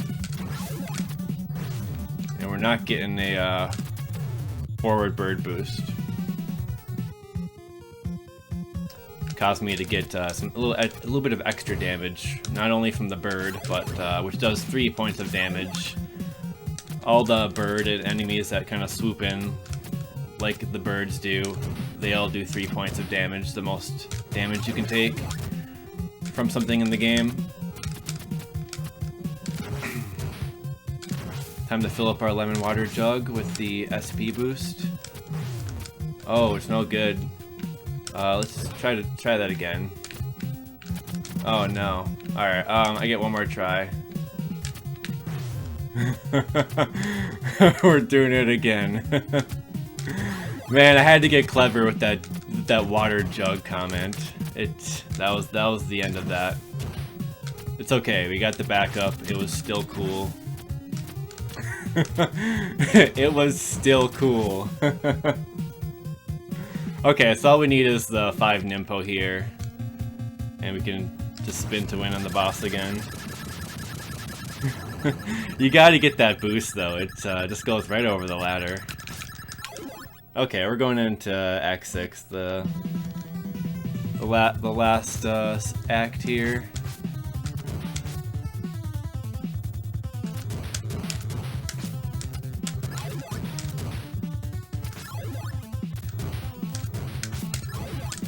So, Swag Star. This one does all the work for us here. Well, it makes it look like it anyways. I still have to do some jumps at certain locations there, whatnot. Moving through. Throwing all sorts of stars. Oh. Got bounced back a little bit there, it's all good. I'm not gonna go for the rocket boost, it's a little too risky. I've decided. A little boost you can do back there, saves a little bit of time. Okay, so we just need 5 Nimpo here, it's all good. Have some chunky wall climbs while you're at it. Made out of chunk and climb. Moving on up here, should be a fairly safe screen as well. I'm gonna bump on up here.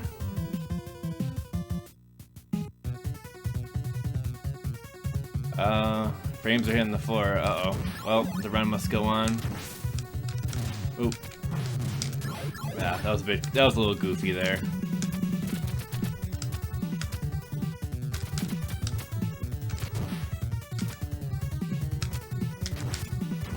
We are continuing on, pressing on, moving through, getting some bird boost,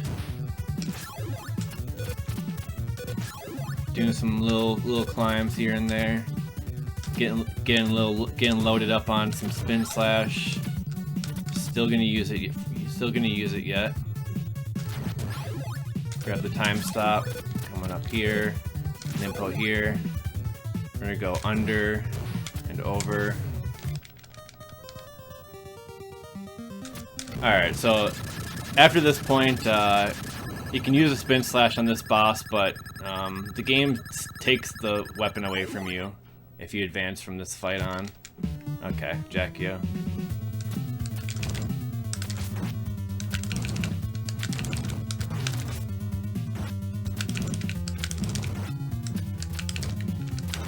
Oh man.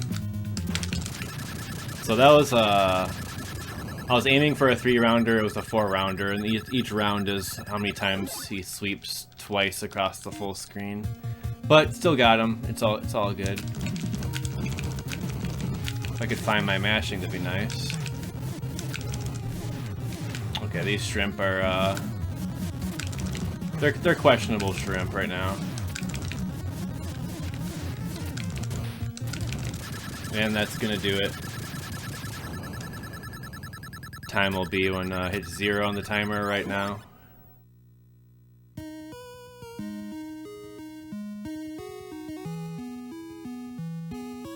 Yeah, those shrimp were so like at the very end there, like there is RNG in the game. I didn't even get to it, but like all the guys that like throw those weirdly bell-shaped hammers, the bell-shaped hammer curves. Projectile curves, those are all like on a somewhat RNG thing, but then there's the last boss as well with how those shrimps move around. You can just get a bad pattern and you won't be able to even get in there, so I was just being extra careful.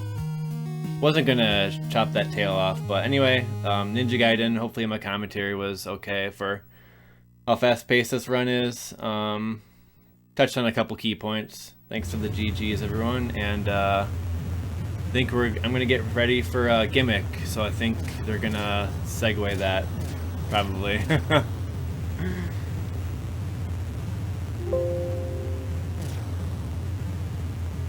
And I'll put the game in my system.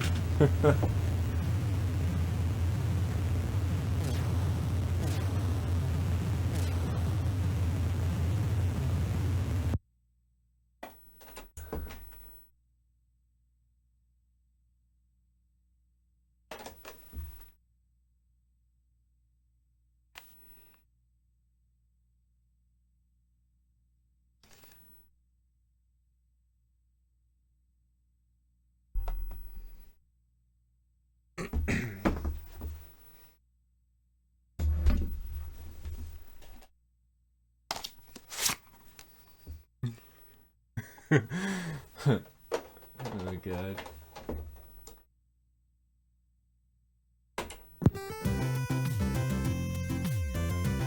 I don't know if I'm still being heard right now.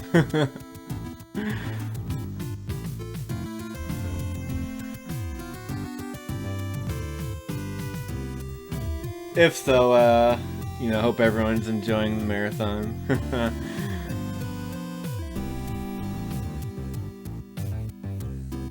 Oh, okay, sweet. Oh, awesome. Yeah, so good Ninja Gaiden run. Gonna go straight into some gimmick here. Yeah, and I'm gonna mute my microphone for gimmick. I'm gonna let Narsh. He's coming on to How's it going, he'll be Aquas? coming on to commentate this run for me. So I'm gonna focus on the run. I hope you guys do enjoy it. It's a great game, and I'm sure Narsh will do a great job commentating. So now I give the figurative nod to the host, and I mute myself, and this will get going pretty shortly here. All right, well, hi, I'm Narsh223. I guess Aquas can't hear me, so I'll just talk here. So this is Gimmick, otherwise known as Mr. Gimmick in Scandinavia or the European countries. This is probably one of the best, in my opinion, the best NES game out there as far as graphics, music, gameplay, everything. It's just an absolutely amazing game. Tons of fun. The speedrun is a lot of fun too. He'll be doing best ending here, which for the difference between best ending and any percent is you need to collect a special item in the first 6 levels to get the last level. And then the last level, after you beat it, you'll actually get the good ending or the best ending where you will save the girl. Any percent you forget to save her. So it's kind of funny. All right. You should be starting soon here. So the strats in this game are extremely difficult, and especially the first one in best ending here. If he doesn't get it, he may reset. He may just do it a few times, but we'll see. He is pretty good at it, though, so I don't have any issues. All right. They're starting a countdown here.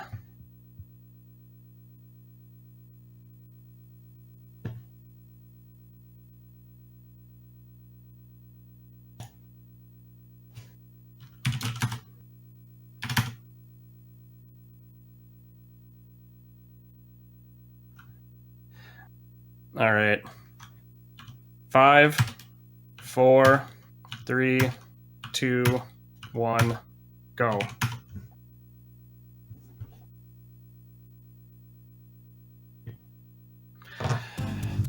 All right. So he missed it there. It's an extremely difficult one, probably one of the hardest strats in the game to do there. This game is extremely reset heavy because of that, and several other things in here. If you miss something, you'll lose too much time to recover from it and have to reset.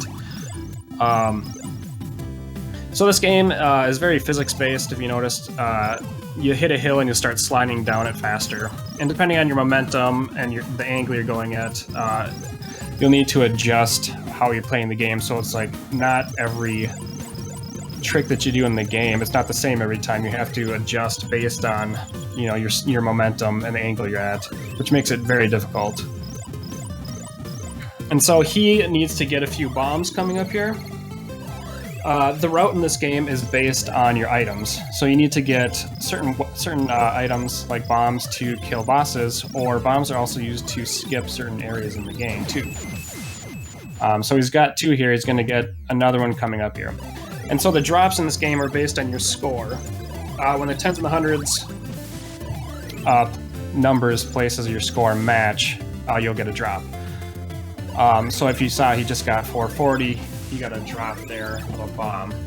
And so, okay, here this strat coming up here is extremely difficult. and he got it. So he's got to throw his own bomb there, jump off the cannonball, and then pop up, and then followed by another extremely difficult strat, which he pulled off flawlessly there. Got it first try, too. That one's an instant death if you miss it, so... And then you don't have the correct items to continue on, so that's pretty much an instant reset if you miss it. So the item drops then are, for bombs at 220, 440, 660, 880, fireball at 330, 770, 990, and a potion or health at 0 and 550.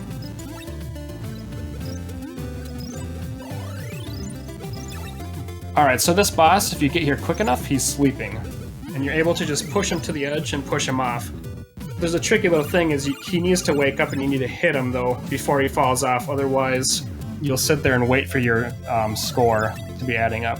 And if you notice there, he just rode the star, and at the end, he kind of was falling off the edge, which is called a star grind. And so if you are falling off the edge of your star, it's moving forward, and so you don't actually fall off it, but it's like you keep hopping on it, so your score will quickly accelerate up. And so that's one way we use to manipulate the scores in this game, is doing star grinding. So he just did it a little bit there again, too. So he's got to get his score up a tad, so he can get that drop. Now he's got 3 bombs, which would be great heading in for this next boss coming up here. Everyone say hi to my neighbor Totoro.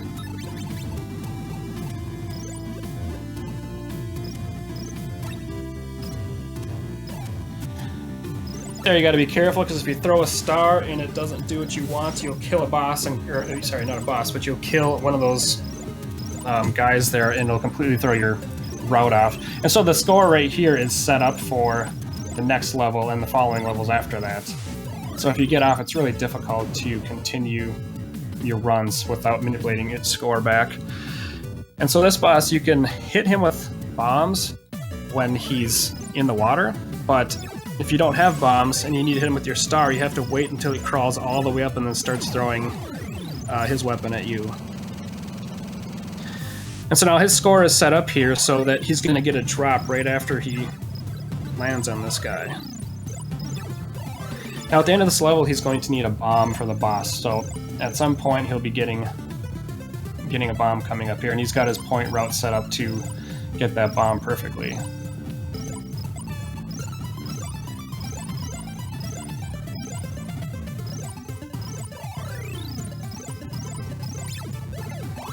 Now this trick right here is very precise. You gotta throw at the wall, and you can be any distance from the wall, but how far you are away from the wall will change the point at which you need to jump. But it's like a 1 pixel window or something like that you need to hit to be able to actually get all the way up to the top there. And that ends up being a run killer a lot of times, because if you do it 2 or 3 times, you end up, losing 10-20 seconds, and it's not even worth continuing after that point. Alright, now he's coming up to get the next special item on this level, so he can do the best ending. And there's a lot of swag tricks here. Hopefully we'll see a wraparound. Alright, he got it. And he got the last jump there, too. That whole section there of all those strats are very difficult to pull off all at once. Now, at this boss here, he's going to throw a bomb at the precise time here, which is going to cause a sprite overload, and it'll cause the memory to be messed up, basically, and Yumataro's hitbox will get smaller. So what happens then is when he jumps into a ceiling, he goes up too far, and the game will push him to the right. And so he's able to go through walls in certain areas. And so like there, he just skipped most of this level.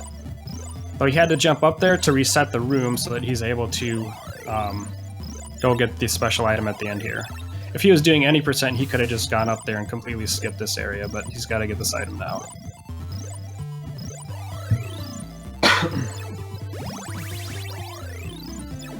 And so one of the funnest parts of this level was skipped. Sometimes we like to do a non-glitched run because we miss a lot of fun parts during the glitched run.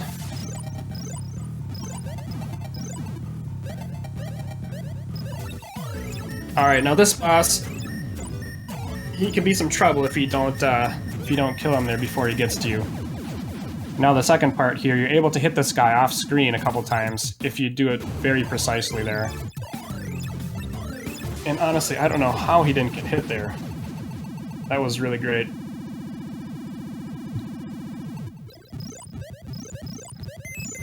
Okay, coming up here is another big skip that skips most of this entire level.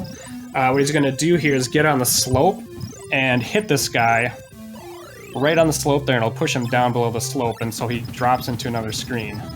But we still have to get the special item because we're doing best ending here.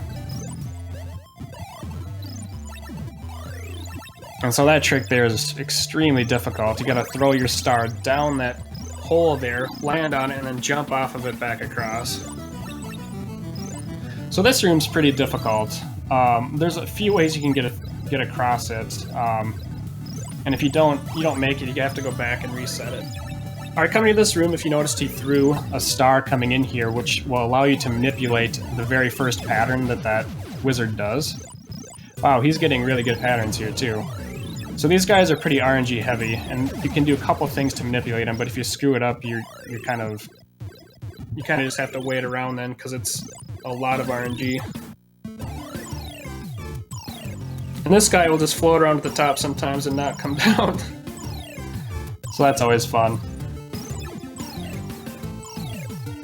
Getting bubbled is one way to ensure that he'll actually come and chase you, though.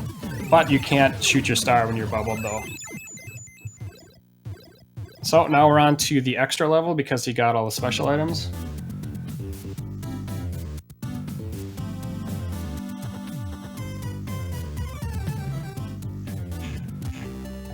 And if you've noticed, the music in this game is just amazing.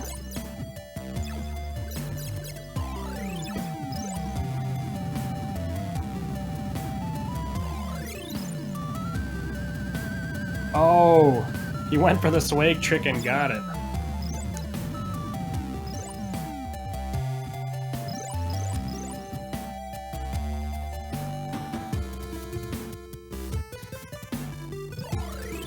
So this level has a lot of like fun long star rides that you can do. So over here now, he can't actually jump up above the screen, so when he jumps up,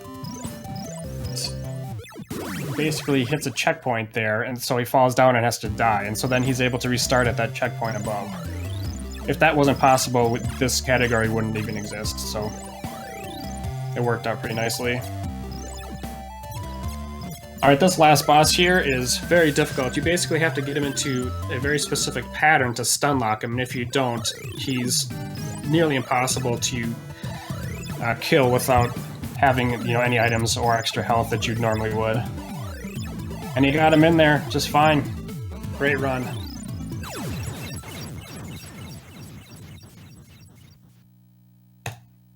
Aquas is the man at this game.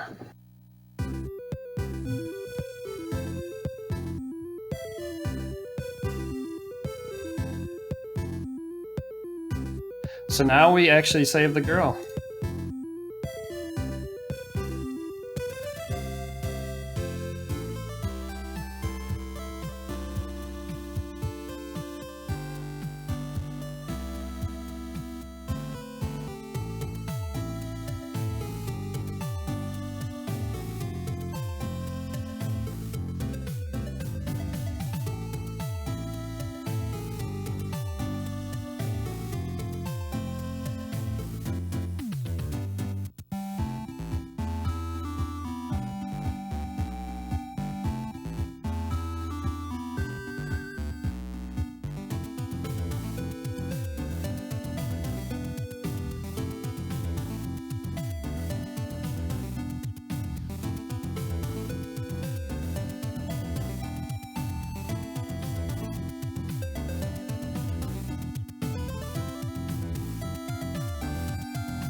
And Becca Red, who's an excellent Japanese runner of this and the Ninja Gaiden series and a few others, has a few of the records here. He's on a little bit of a hiatus at the moment, but he's a great runner to watch.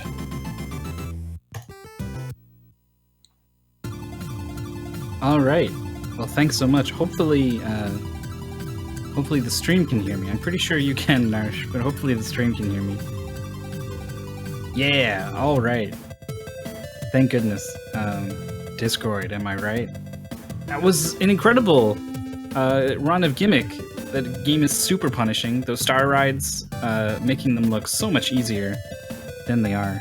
And then look at me bopping the bot with one hand while streaming and hosting on the other. Oh man. But you know what? You know who's more impressive than me by a lot is Aquas. So if you want to follow Aquas, links in the chat. And our commentator was Narsh. And I hope we updated that. We might have. Yeah, that's Narsh 223 on Twitch. Yeah, there it is. We got it. So we're gonna be small schedule switch up. Instead of Faxanadu, we're gonna do Crystallis first, and it should be good. It's gonna be Dragon Dark. He's doing the no wild warp category. There's some really crazy sort of warping around the game that you can do, but we're not gonna do that. It's gonna be a little more of an old-fashioned looking playthrough of the game, but it's going to be super fast because it's Dragon Dark. And I think you guys should really look forward to it, so stay tuned. We'll be getting switched over to that.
Alright, I think we're just about ready.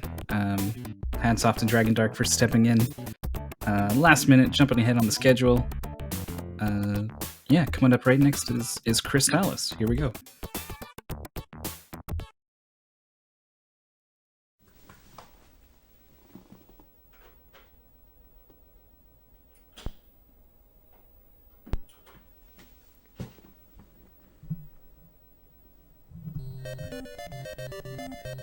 Okay, it looks like we should be live now.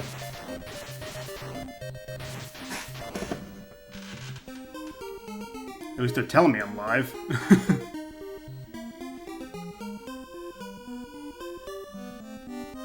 Looks live to me. As long as they can hear you, we should be good to go. Because you're going to be the one doing most of the talking. It's true.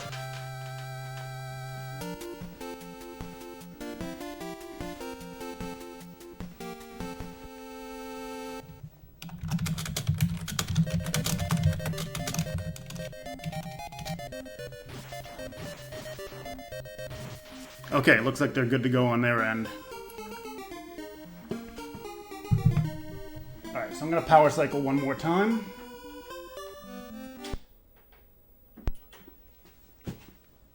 I don't even have the chat open at this point. I didn't have time to get everything set up. No worries. So I got you, Cap.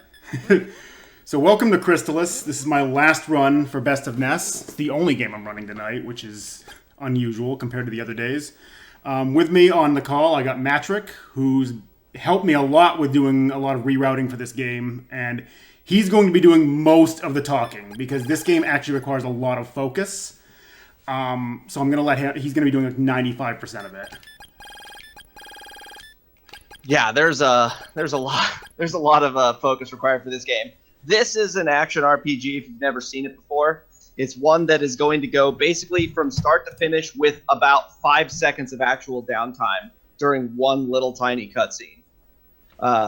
He did power cycle there because there is a minor RNG manipulation, which I'll explain at the beginning. But whenever you're ready, go ahead, dude.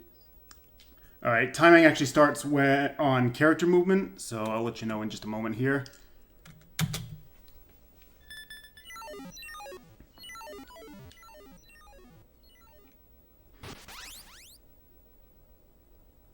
Five, 4, 3, 2, 1, go.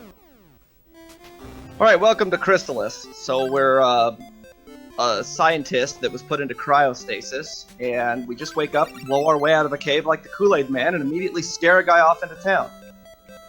So in this game, the primary objective is that you're going to go around and collect 4 elemental swords, and then you need to try to stop the Emperor from reawakening the tower that's going to destroy the world. Hype, Sword of Wind, or Sword of Wind. So the manipulation here, what he was trying to do was to get this first slime that you just saw him get to spawn. The idea behind that is that the experience in this game is routed to the point where we want to try to get the last possible enemy to provide us the level that we need before we move on. So by getting that particular slime to spawn at the beginning, it costs you no time from the beginning of the game, but it actually saves you 2 full seconds almost when it comes to the grinding that comes up later on. Now there is forced grinding in this game because every single enemy in the game has a very specific level requirement that's needed. And in order to complete the game, you do have to get max level. So there are going to be some sections where there is grinding, but the majority of the grinding is going to be like what you see right now, where we're trying to get as much experience as possible while we're going through the game. Everything seems to be going pretty good so far. He's going to use this alarm flute to wake up a guy that decides to sleep on the floor of a cave. He's supposed to be guarding the windmill, but instead he's sleeping on the floor of the cave.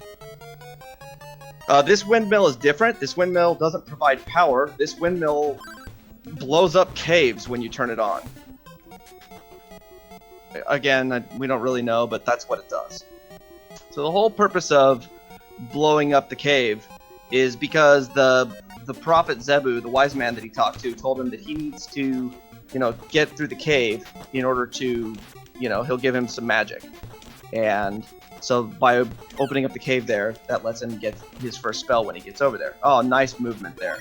So this is the slime grind. The slime grind looks a lot more complicated than it is. The inputs for it are actually a lot simpler than they are. He needed to get to 21 experience so that when he came out of the cave, he would get his 20-second kill, and then he would go around and get the 7 tigers that are on the map, and he's going to get the 30 experience needed to get level 2 right before we walk into the cave here. Now, the enemies in this cave all require level 2 in order to be able to do damage to them, so that is a required thing. Got to despawn there at the beginning. So in this game, in most games, you want to try to despawn as many enemies as possible. In this game, you want as little despawns as possible, because we want to try to get as much experience as we can while moving without having to stop the grind, because it just costs you time.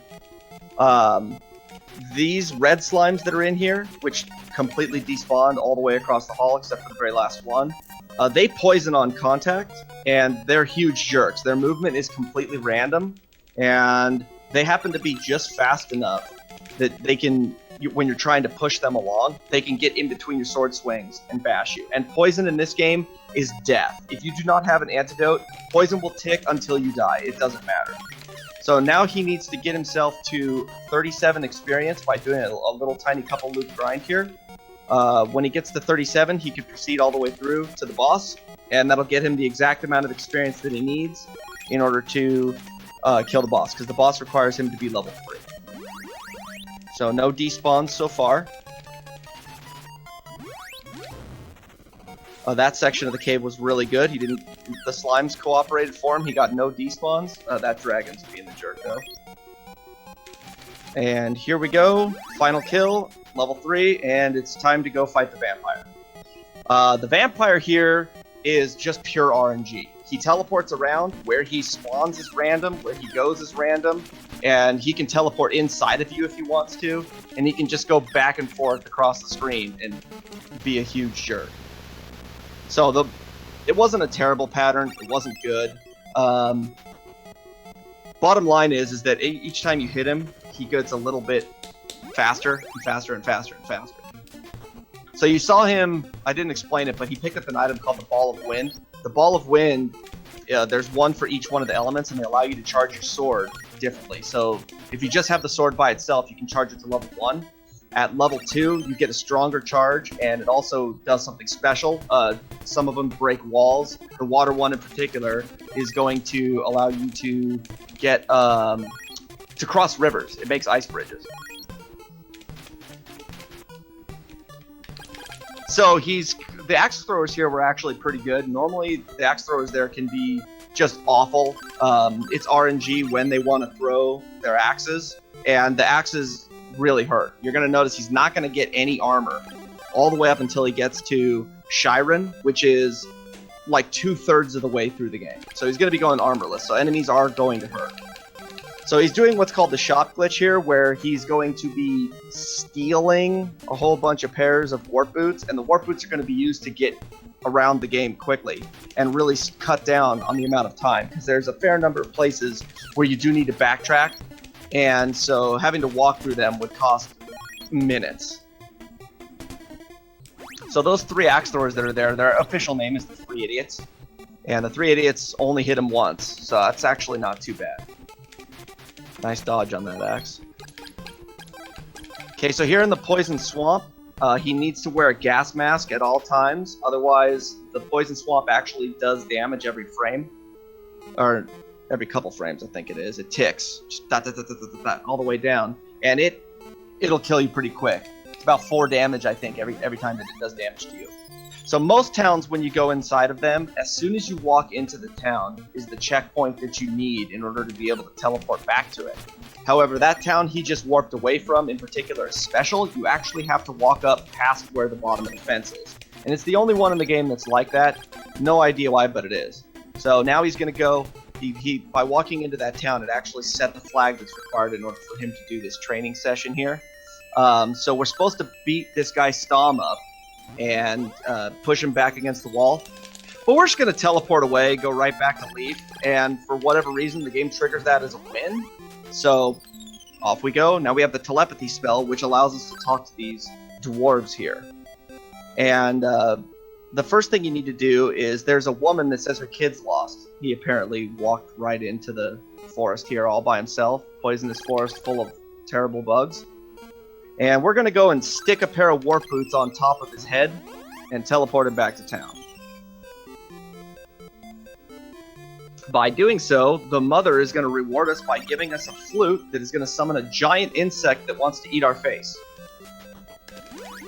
We're also able to get the Sword of Fire here, which is the next sword. Now, in this game, something I haven't explained yet is that enemies in this game have different vulnerabilities and immunities. So switching back and forth between swords in order to be able to hit the different enemies is something that you're going to see happen a lot, because they intentionally mix enemies together, and so that makes sure that you're always, constantly having to adjust to whatever's coming at you. So again, here we go. We got a short grind session here. He has to get to level 4, and he's going to go for 202 experience. That's going to signal that he's got the exact amount of experience he needs, so that after going and killing the boss, then he can proceed to the next area, which requires him to be level 5 in order to damage anything there. So now that he's level 4, the mushrooms only take 1 hit with the Sword of Fire, but the axe throwers are still taking 3. So it makes the mushrooms are worth 8 experience each. The axe throwers are worth 5, and it's routed in such a way so that by killing every other axe thrower on the cycle, so that you can let him walk over to the side, you end up with the exact amount of experience that you need. It ends up working out perfectly that way. And because he didn't get a lot of despawns along the way, he was at the right amount of experience to make the grind work perfectly. Taking a lot of damage here kind of sucks. In a world record attempt, the route has you not getting any healing after you've stayed at that inn there in the town of Hope. And I don't know if he's planning on doing a safety inn trip or not, but he doesn't want to take an inn. Especially the inn in Bryn Mawr is like 10 full seconds of lost time. I'm gonna have to take it before I head to Mount Saber South. Yeah, it's halfway across it, and he's taking a lot of damage. The axe throwers have not been kind. No. So he's reached 202 experience. He's going to head into the swamp. He set a checkpoint there so that if he does happen to die, that he can come back. Nice movement there, Bug. So he needs to kill 3 insects, and when he kills the big bug, it's worth 50 experience. So all he needs to do is kill the 3 mushrooms on the way to Mount Saber South, and it'll get him to level 5. So this boss here can only be hit with charge shots. He did a 1-frame input there, so he was able to keep his charge shot here while summoning the boss, because using items in this game is on the same button as your sword charge. Unfortunately, he was 1 pixel off to the left, so he wasn't able to get the right thing. That dodge between that mosquito was amazing. The mosquito there is far more dangerous than the boss. The boss is actually, he does about 1/3 of your health per shot. That mosquito does exactly half of your health. So 2 hits and you're toast. So now that he's got the ball of fire is going to allow him to destroy ice walls. And it also gives him the level 2 charge shot, which, is actually probably the best level 2 charge in the game. It fires a huge straight line of fire, and it can hit multiple times. So he had to use the inn there in Bryn Mawr in order to get enough MP, because Mount Saber South is dangerous. It is full of poisoning enemies, and it's also got spiders. Something I haven't talked about in this game yet is hitboxes. There's a number of enemies in this game that have just atrocious hitboxes. They're disjointed either down or off to the side. And the spiders in particular are disjointed down really far. So they also have really random movement, and you want nothing to do with them. They hit hard, and they're idiots. The zombies here, they're programmed to move towards you, so they're not too bad, as long as he doesn't end up, getting bodied by them a bunch. They're worth 12 experience. The little green brains you're going to see here are only vulnerable to the Sword of Wind. Spiders are vulnerable to the Sword of Fire, and the red dragons, wow, lots of despawns. The red dragons that you're going to see are only vulnerable to wind. Okay, so he got poisoned there. If this was a record attempt, that would be a reset, because you don't normally ever pick up antidotes. That's a safety antidote that's picked up just for marathon purposes, because otherwise you're dead. The poison will tick all the way down, and it'll completely kill you. So these spiders, he's intentionally trying to hit them from the bottom because they have really low hitboxes. Their hitbox is way down below what the sprite looks like. So you'll see sometimes that if he tries to hit one from the side, he's going to aim underneath the spider completely, and that's just because that's the best way to hit it. So he's got to do 2 full zombie loops here in order to get enough experience so that when he goes all the way through the cave and kills everything, and then he'll get the last couple of enemies and get the final kill before he goes to the next section, which is going to require him to be level 6 in order to kill anything on Mount Saber North. So the tornado bracelet you saw him pick up there was actually a 2-fold required item. One, it's a plot trigger in order to remove a barrier so that you can proceed further into the game, and it also gives you the level 3 charge on the wind sword. All level 3 charges, they're much more powerful than regular shots, but they also require a set amount of MP. And the wind bracelet in particular, it costs 8 MP to use the tornado bracelet, and we're going to use it exactly one time, and that's against the boss on top of Mount Saber Dark. So here in the cave, he's going to try to kill everything that he comes across, except for, I believe, one spider that he skips. So he's going to have to switch back and forth. Right in front of me. He was right there, moving down as soon as you get on the screen. This is one of those games where the character sometimes is a little higher or a little closer to the screen than you would like them to be. So if an enemy happens to be moving towards you at a quick rate, it can just, you'll run face first into it because you could never see it coming or react fast enough. So he's gonna, like I said, he's gonna kill everything he comes across except for the spider that's right here. And there should be 3 red dragons here. Well, we gotta hurry now. Uh-oh, okay. Getting the poison. So he's got enough MP that it's not a huge deal to get poisoned at this point, but if he would have gotten poisoned in the first cave with the tornado bracelet, that's when he doesn't have enough time.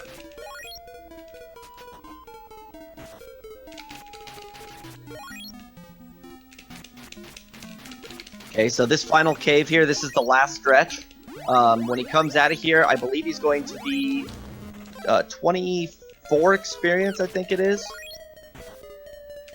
away from the level. 26 this time.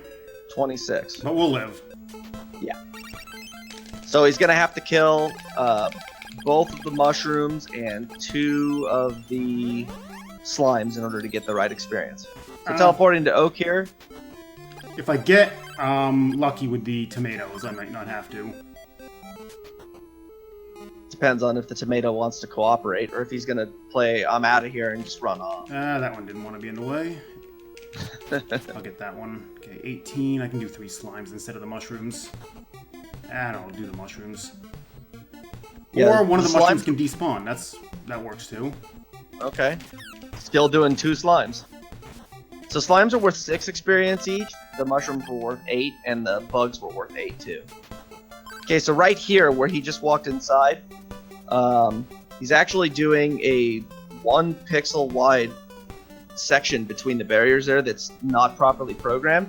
So normally what it requires you to do is do a story trigger to get inside of the town of Leaf, and then from there you would get the plot device that tells you that the people got kidnapped and then you need to come here to rescue them. But Ouija can just skip that by completely skipping the cutscene. The soldiers here are worth 25 experience each, and they're only vulnerable to the Sword of Wind. They also have a hitbox that is way longer than what their sword actually looks like. In fact, it's about twice the length of their sword. But what you noticed he did there was he jumped. Ugh. You can teleport back into there. Yeah, have to. That's why I picked it up. Yep. So the hitbox on those things are awful on the soldiers. The sword is super long. It's the far left one, I think. I never use the end here, so I don't know. Yeah. Normally there's no reason to.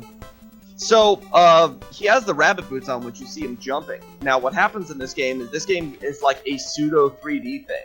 What it means is that anything that's considered a ground enemy, when you jump, you're in the air, you can't actually be hit by them. But your sword and your hitbox and everything is based entirely on where your position is. So he can jump, which allows him to hit higher up on the screen, but the enemies can't hit him back. So he completely abused that there. So we have another grind here. This one is going to take him... Are you going to go all the way to 1200 or are you going to stop at 11? No, I'm stopping at 11. Okay, so he's going to stop at 1100 experience here, and he's going to kill 4 soldiers on the way to the boss. That way he gets to level 7, which is required to fight the boss. So these things are worth 15 experience each, and there's just nothing better to grind on. It's not a particularly long grind.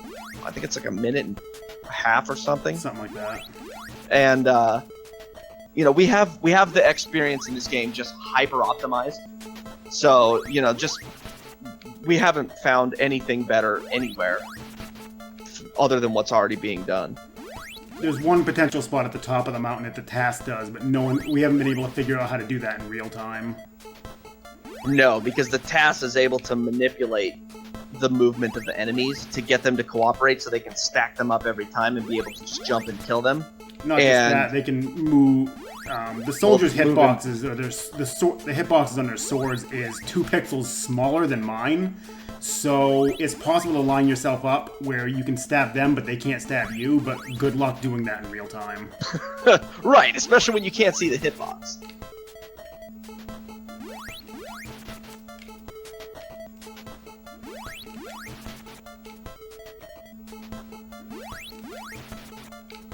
So, you know, you probably haven't been able to hear a lot of it because I haven't been able to stop talking the entire time because there's so much going on in this game.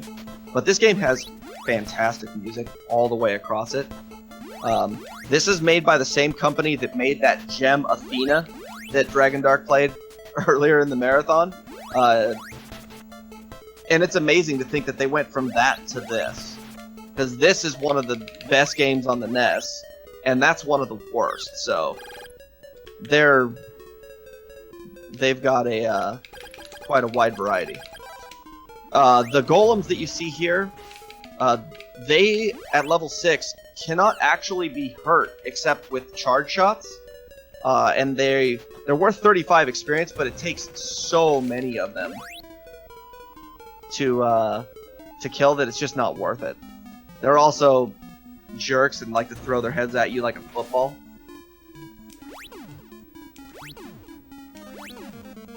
So these soldiers here, their hitboxes on their swords, like I said, are garbage. And they could be on the far right edge and turn left when you walk past them and swing their sword, and you will be hit. That's how long the hitbox is. It's ridiculous.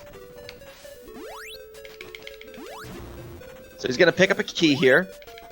When he goes inside of the next room, it's actually going to be a checkpoint for the boss, which is nice.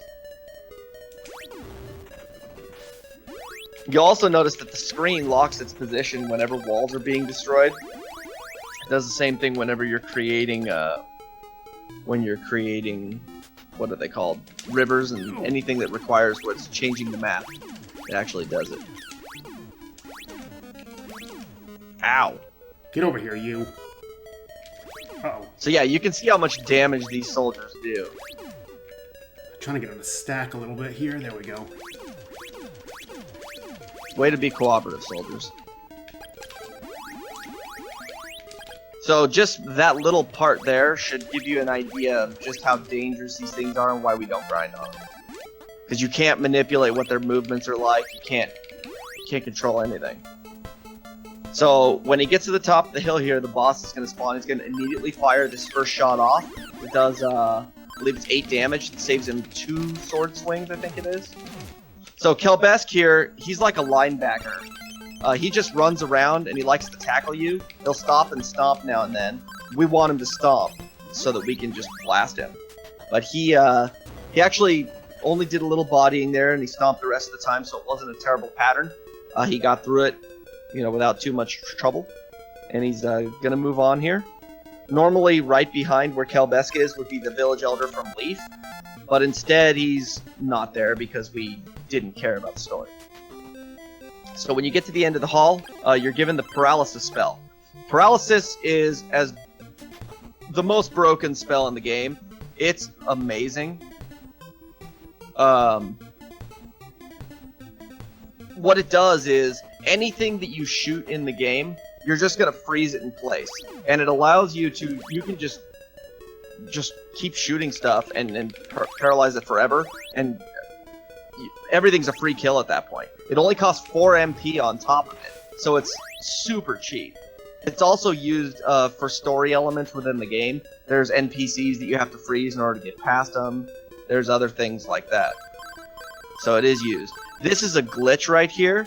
Normally, there's a whole bunch of back and forth done in the town of Portoa in order to get the Flute of Lime, which is required to turn those people back away from stone. And we don't have that, so they're programmed to push you like straight back, the direction that you're going. In whatever direction that you're holding, it'll push the opposite direction. So if you move diagonally down at them, it's going to try to push you diagonally up and allows you. So he's in midair here as he's stoned. So the Medusa can't actually hit him, but that was a beautiful shot by the Medusa there. Yeah. So those Medusas were not actually damageable until he got the Sword of Water. They're only vulnerable to water and thunder. So what he's going to do here, he has to grind to level 8. These Medusas are worth 50 experience each. So we're going to be here grinding these things because there's nothing even remotely close. XP wise. But their hitboxes are terrible and they move like a 2-year-old on sugar. They never stop moving. Unlike things like slimes, which have random movement, they stop when they move. The Medusas never stop unless they're going to shoot. And so their hitbox is way larger than what it looks like. You know, just picture a gigantic square that's, you know, multiple pixels around it all the way. And it's humongous. And they're really good at just getting you into a wall and repeatedly pushing you against it until you're dead. And if they happen to stone you, then it feels like they're just programmed to walk straight at you. Shots there. Takes 5 hits to kill these? Yeah, I miscounted. I thought I hit it one more time than I had. So the way the sword hitbox works in this game, I didn't explain it yet. If you mash, then what's going to happen is your sword hitbox is it extends out slowly from the center of you when you start to swing.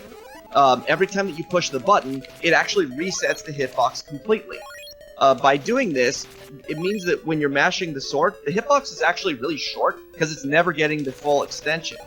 And so you'll notice that when he's pushing enemies along, and unless he's got like an enemy up against a wall, he's not going to be doing much spamming because it's only to his disadvantage.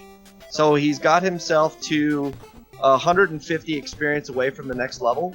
He's going to get exactly what he needs to get to level 8 before he goes into the next 2 caves, where every enemy inside requires him to be level 8. So the 2 axe throwers there are worth 25 each.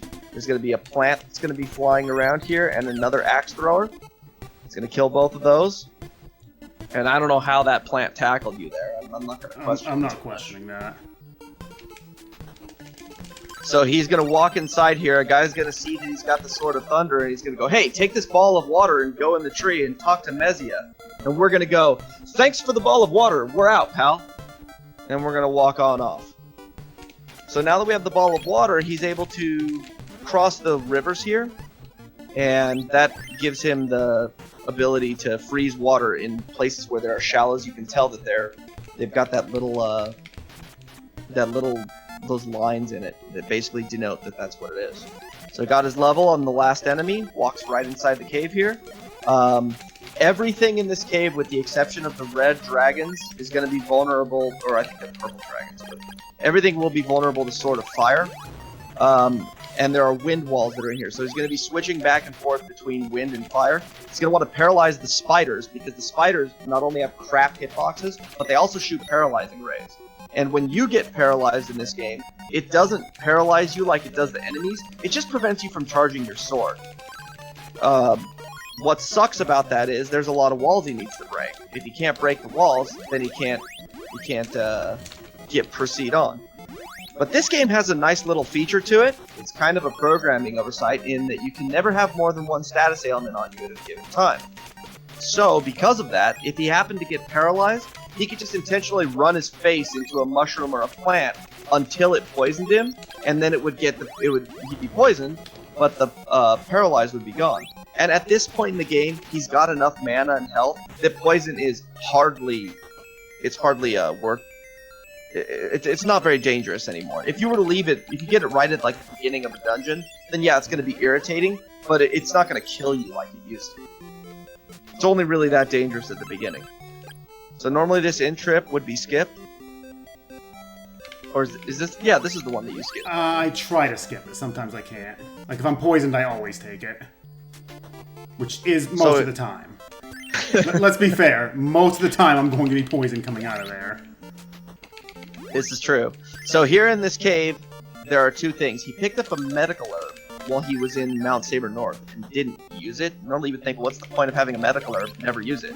It's because there's actually a story element here where there's a dolphin that's in pain on the edge of the water here, and he needs a medical herb. So we're going to shove a medical herb down his pipe, and he's going to reward us with a shell flute, which will come into play later.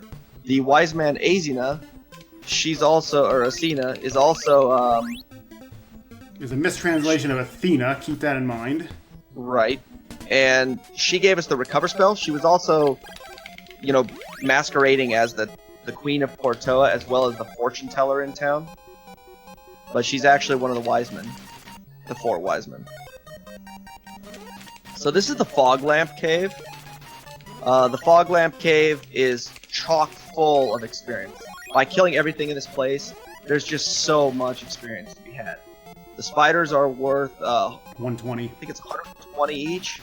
The plants are worth 100. The mushrooms are worth 80. So there's just, this place is just overflowing with experience. The bats, nobody's gonna kill the bats, and they don't do any damage at this point. So they're the same bats that we saw back in the vampire cave at the beginning of the game. So they really don't matter. They're worth 1 experience each. Nice mushroom. So, you know, he's far enough into the cave that the poison doesn't really matter.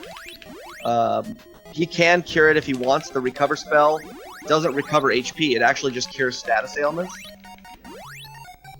So he's going to kill this mushroom here, which despawned. And the plant, and then there's 2 stone walls here in a row. So he's going to break both of those and switch immediately back to his fire sword. And he's going to continue on the rest of the way. Now what he's trying to do, is the reason he's still killing stuff is because there's a grind coming up where he's going to go all the way to level 11 right after this cave is over. And the more experience that he gets here, he can actually save himself a cycle on the jellyfish coming up. And that's what he's aiming for at this point. So he's going with the water sword here because the dragons and the spiders are weak to the water sword, and it's also the most powerful sword. So his final sword switch to wind. He's going to jump out, grab the fog lamp, and you'll notice a lot of his menuing here is extremely deliberate. It's because you can not only save, but you can lose tons of time in this game just in your menuing because there's so much of it. He wants to try to avoid going into the menu as often as possible. This crotchety old guy here, you hand him the fog lamp and he tells you, here's your bow. By the way, this is the one cutscene in the game I was talking about, where you get about a 5-second break. And so that was the one little break you're going to see in the game. You have to walk inside the hut there and talk to Kensu in order for the shell flute to allow you to summon the dolphin. The dolphin is how we're going to get around here on the water for a while. He's also the trigger behind one of the greatest glitches this game has to offer. The biggest glitch this game has to offer. Which is Ghetto Flight, which I'll explain when we get there. So he's going to run over here and grab the love pendant, which is a story-required item coming up. And then he's going to do his grind all the way to level 11. So the turtles that are here, he gets 960 experience per loop. And it's 5,800 for this one, and then 8,000 for the next level. So it ends up working itself out that, you know, he'll get the right amount of experience that he needs, that the final octopus, which is up by the place where the ghetto flight happens, is going to be the last thing that we kill before we get level 11. So people call these turtles, some people call them jellyfish. I think I've heard them them killer referred to as cabbages. killer cabbages. There's a number of different things. They're not explained at all. They float on the surface. They may as well be buoys. But they're here. They're worth a lot of experience. They're free kills. And they take 4 sword hits at level 9, or level 8, and 3 at level 9. So they go down super fast. They also poison if you run into them. As demonstrated.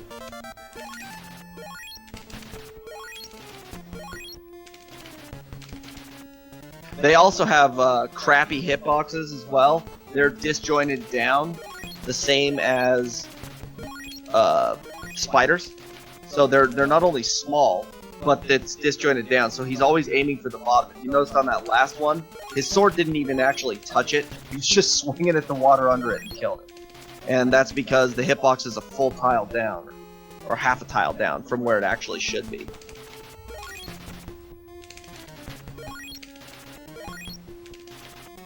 One thing that's nice here about the dolphin moves a lot faster than you do on land. I believe it moves at 1.5 tiles, whereas the hero moves at 1 tile. Is that right? I think it's the hero moves at 2 pixels per frame, and the dolphin moves at 3 or something. I forget the exact numbers behind it. Either way, it's much faster. So this grind is also shortened by the fact that it's done on the dolphin, which is much quicker to move around on.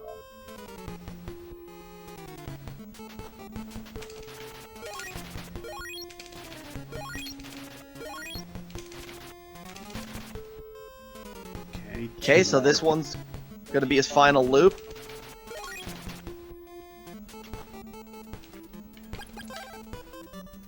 Make sure I remember to unequip magic this time. So the octopus here is worth, I think it's 172, right? Yeah. I think it's right. So now he's gonna do what's called ghetto flight. What this trick is that when you exit the dolphin, you actually exit on the water itself.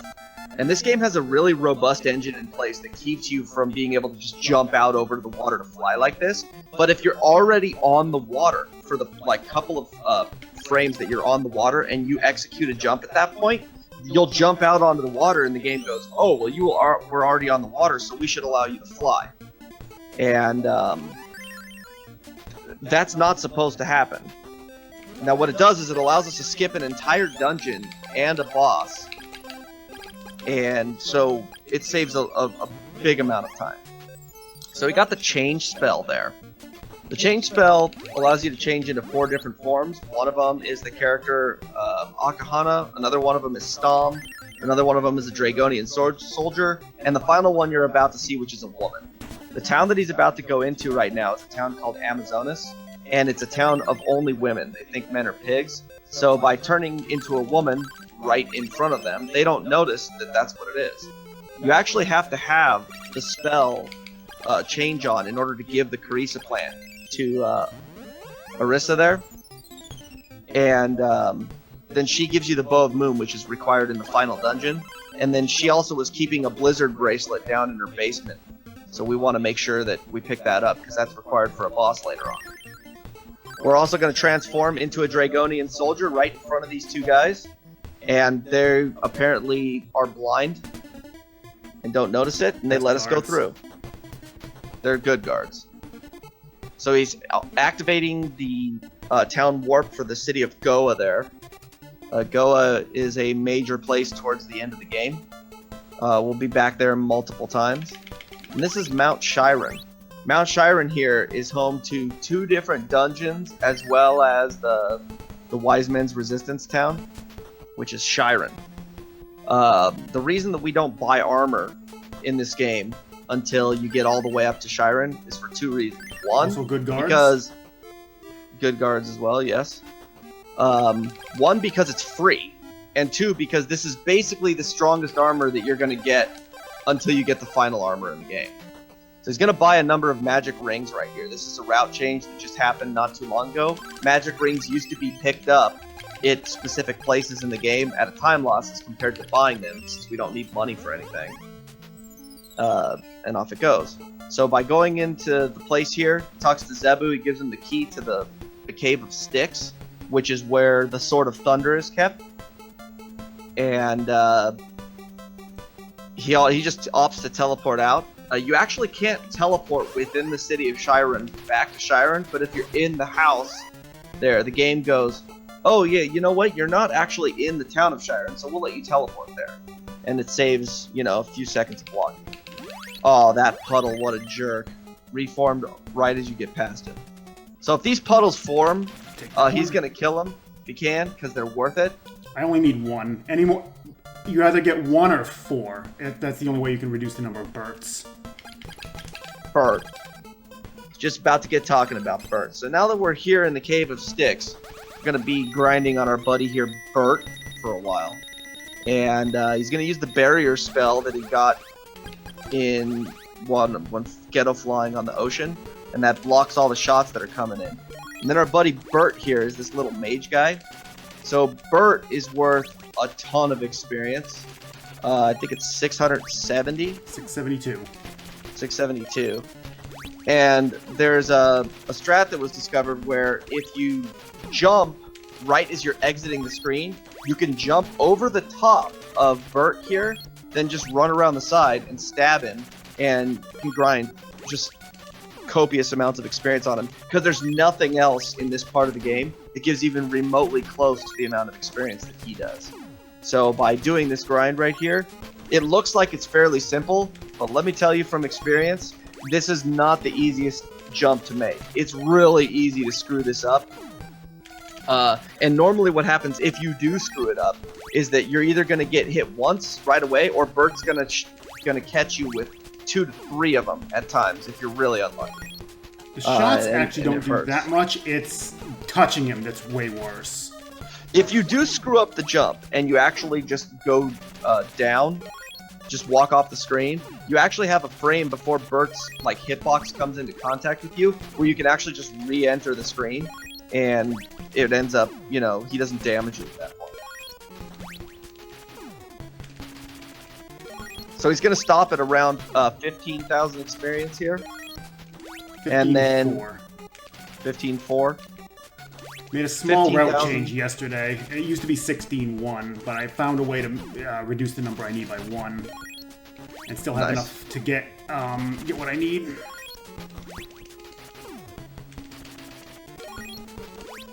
So the reason for doing all this grinding right here is because the next boss requires only level 12 to kill, but immediately after that we go into the fortress city of Goa. And when you get into Goa Fortress, the bosses that are in there, the first 2 require level 13, and the last 2 require 14. So there'll be a small grind section within Goa Fortress as well.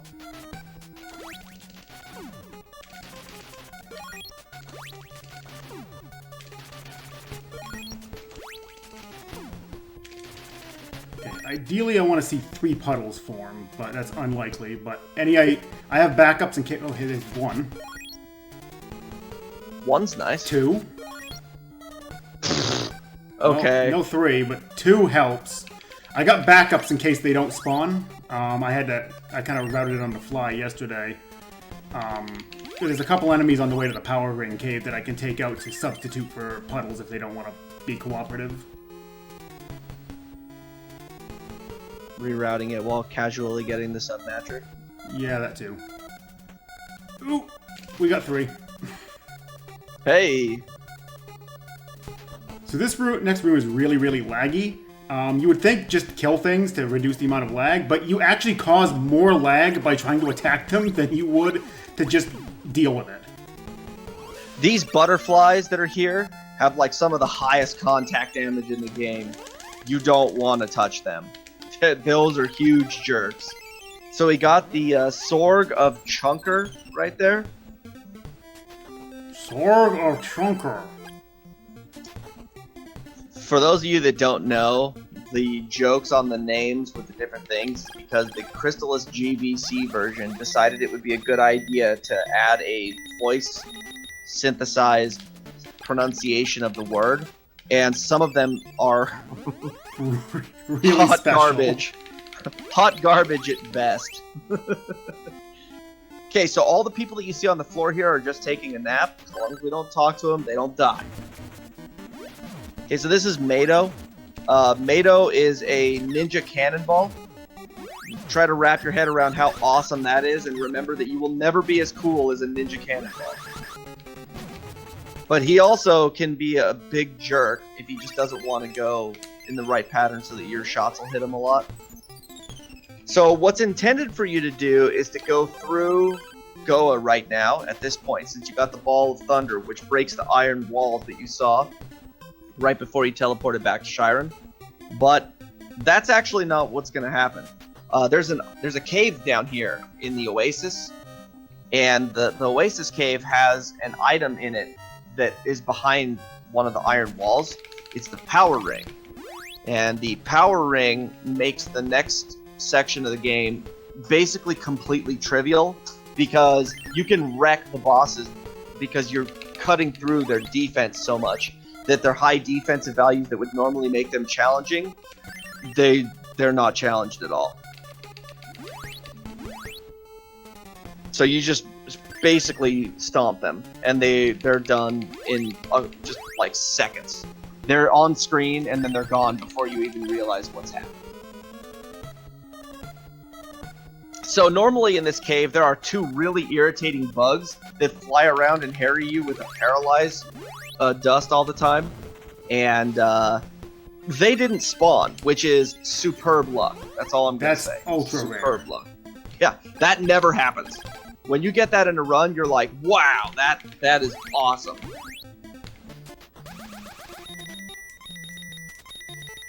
Okay, so now we're gonna in the fortress city of Goa here. Goa Fortress is the longest dungeon in the game. It consists of 4 large areas with a boss at the end of each one.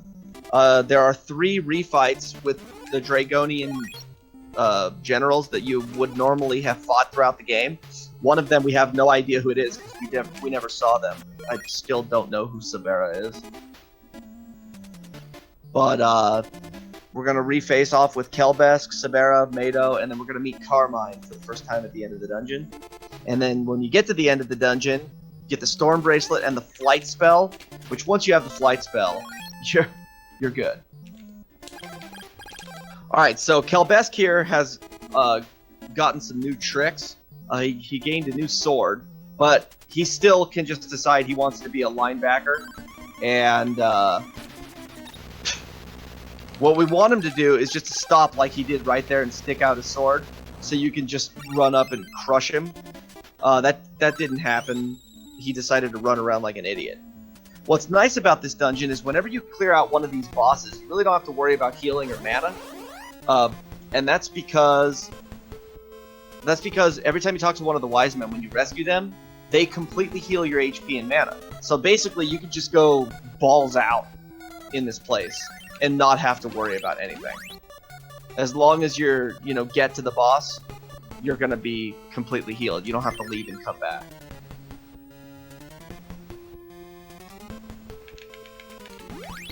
So, here in this room, there are a few places he needs to make bridges, and then there's going to be an iron wall at the end with a really irritating flail enemy that he's going to have to equip paralysis for one enemy. But that's because those things are one of the worst, most annoying enemies in the game.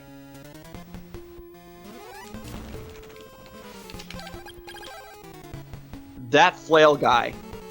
What's really stupid about them is that what they do, the flail is actually considered a different thing. Here's Sabera, by the way. I hope you like her. You're going to get to see her for about that long. Those flail guys have a completely different hitbox on their flail. And the flails actually damage you while you're in the air as well as on the ground. So, and they basically just hold it out repeatedly. They make Simon Belmont's, holding the whip out in front of him, look weak by comparison. And they just body the crap out of you. They do huge damage. They also occupy a spawn slot, so the flail guys actually despawned the 2 mosquitoes that normally fly around in there. So I got kind of lucky with that. Okay, so here's where he's going to do another short grind. These tarantulas are worth like 1,220 experience, I think. 1,280. And so he's got to go all the way to about 28,000 is where I stop. Yeah, it's whatever it ends up working out to, but it's right around 28,000. And then he's going to pick up the rest of it right before he gets to Mado. And part of the reason for that is because the next area is the Hellway. And it's the stupidest designed place in the entire game. Because you're basically having to go down a hallway on these elevators. And the elevators are programmed as such that if anything touches you while you're on the elevator, it'll knock you off down below. And you're going to lose all the time and everything. And they have nice invisible enemies that shoot paralysis shots. And they also like to, dry hump the edge where you have to come off. And the only way you can actually kill them is you have to use a level 3 charge shot with one of the swords to reveal them before you can actually damage them. So we had to figure out a good way to do that. Now you'll notice he stopped for a minute there after the spider shot. And that's because the spider's shots actually they occupy spawn slots just like the enemies do. And that shot will take up the spawn slot for the other spider. So he has to give it enough time to despawn before he can go over and get that other spider. So he's going to kill the butterfly right here at the beginning. When the butterflies die, they let off that paralyzing dust I've talked about. So what he's going to do here is when he gets on the elevator, he's going to fire off the level 3 charge shot so that if any of the wraiths are around, that he can kill them right beforehand. Because they like to hug the edge, which they're... Oh, God, I hate those things so much. Yeah, and then what else sucks about it, too, is that particular... the level 3 fire, they'll actually knock them around. Where the hell was he? Circle. He was like way up there. I've never seen him that high up. Yeah, it can knock them around in a circle, and you can end up losing a bunch of time because of that, or falling down below if one of them bops into you. Okay, so if all goes right here, Mato will die in 2 Blizzard Bracelet shots, so we'll see how it goes. He also... The cannonball got a little quicker. Yep, there he went. He came in like a wrecking ball, and he exploded. So, as you can see, each one of the guys, the 4 Dragonians, 4 finest generals, was weak to a particular element. So the only one we haven't seen yet is the 4th, and he's the one that's going to be vulnerable to the Sword of Thunder. So he's going to use the Sword of Thunder from here on out. Okay, so he's going to stop for a second here. He wants to make sure that all these things spawn. These skeletons, he has to shoot them with paralysis, otherwise when he hits them, they just collapse into a pile of bones. They take the damage, but you can't damage them while they're collapsing or reforming. So he needs to make sure that he does that. He has to paralyze them first.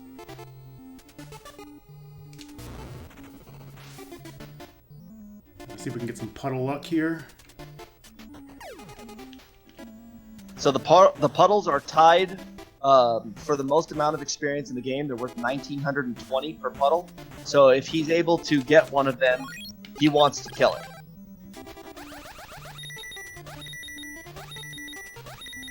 Okay, so Carmine here has 2 attacks. He's either going to start off by just immediately shooting balls out, and he's going to die right away. The other thing he can do is he can just stop for a second charge and then shoot off this projectile that spawns inside of your barrier and turns you into a slime.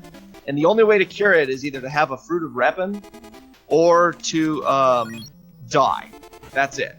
It doesn't go away otherwise. If you can exit the screen, then it'll also clear it at that point, but there's no way in order to do that. So the statue that dropped from Carmine there is going to fix Kensu here, who got turned into an Athena slime. And he's going to give us the flight spell. So now there's a little bit of side questing that has to be done. I mean, it's not really side questing, but it's items that are required at the very end of the game that you have to kind of backtrack for, because they're hidden, they're basically locked behind the flight spell, which is the Bow of the Sun. So he has to go back through Mount Chiron here. Instead of going towards the Cave of Styx, where he got the Sword of Thunder, he's going to go to the right, and that's going to take the take him to the side where the Bow of the Sun is. So the flight spell, it drains 1 MP while you're airborne. It bleeds out at 1 MP every second, and it makes you so nothing on the ground can touch you, but airborne enemies and projectiles still can. So he's going to use it to get over a lot of things, and he's going to use it for the final grind of the game as well. Are you doing Warlocks? Oh yeah. I always do Warlocks. Yeah.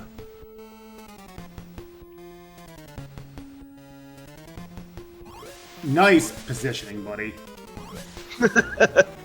That eyeball is just hanging out right in front of the wall. Those guys are vulnerable to the Sword of Fire, so if you were to shoot him with the level 2 wind shot, it would just ping right off of it. That menu always So- screws me up for marathon runs because I'm normally I'll have an extra pair of warp boots right now, and I just use those to get out of here. But not having them really messes with me. Yeah, because you bought the. I had the antidote in my antidote. inventory the whole time, so I didn't have the space for it. Right. So he's going back right now. This is the final teleport back. Oh, right. And because I switched to teleport, I had to. So he's gonna fly over the desert here. The desert actually does damage to you, like the poison swamp does, where standing in it does damage every couple frames to you. So he's delaying there just a little bit to try to get all 3 of these scorpions to spawn, which he did. The scorpions are worth 1,440 experience each, putting them at the 3rd best on experience. I didn't get the initial one. Yeah. So this is going to be like the final place where he's going to do some back and forth grinding. He does have to get all the way to level 16 before he can fight the final boss.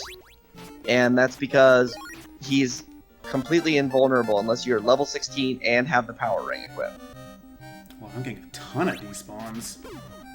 Yeah, that's rough. Only 2 on the time down. So there's 2 types of spawns in this game. There are spawns that are automatically spawn in the second that you load a screen, and then there's ones that are timed based off of, you know, whether the spawn slot's occupied and whether or not you get to their spawn location before they're able to spawn. It should be The noted that scorpions coins that are here- occupy spawn slots as well. That's why I've been picking up money even when I don't really need it, is because they will cause despawns if I don't do that. It's really bad in the beginning of the game in Brynmare, because any coins that drop that you don't pick up will make the mushrooms despawn when you're doing that early grind. That's always irritating. Okay, so he's level 15. He's got 30k experience. He's gonna kill a couple of scorpions here, a couple of mummies, and an eyeball. And then the last of the experience he's gonna get is gonna be in the final area, or I'm calling it the final area because the last tower doesn't give any experience. None of the enemies do. So the next area, he's going to get the rest of the experience that he needs in order to get to level 16 right before he kills Dragon. So like I explained before, you'll notice that the only time he's mashing is when it's up against a wall. He's also going to mash here against this boss. This guy is programmed so that he doesn't have any iframes at all. So every frame that your sword is inside of him is doing damage. So yeah, he shows up and he's gone as quickly as he came. So he just got the best armor in the game there, which is the Psycho Armor. The Psycho Armor has the nice effect of not only being the strongest in the game, but it actually slowly regenerates your health while you're standing still. So he got that puddle there. The puddles are coded oddly in that you can't actually damage them while flying. They are only damageable while you're on the ground. So this is the place here where he needs the Bow of Moon and the Bow of Sun. There are 2 lion statues. The only clue that you have in the entire game that there's something that might happen with them is that there's a moon over one's head and a sun over the others. And I don't think that there's anywhere in the game that tells you, even gives you a hint where either one of those items are. You were just supposed to find them. But here it goes. These warlocks here, they're worth the most amount of experience in the game. They're worth 1,920 experience, but they're only vulnerable to the Sword of Wind, which is the weakest sword in the game. So it takes a lot of hits to kill them. They also do insane amounts of damage, and their shots that they shoot out are the ones that turn you into that slime. You don't want anything to do with that.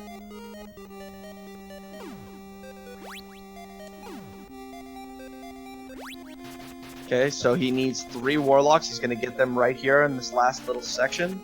There's exactly three on the way up.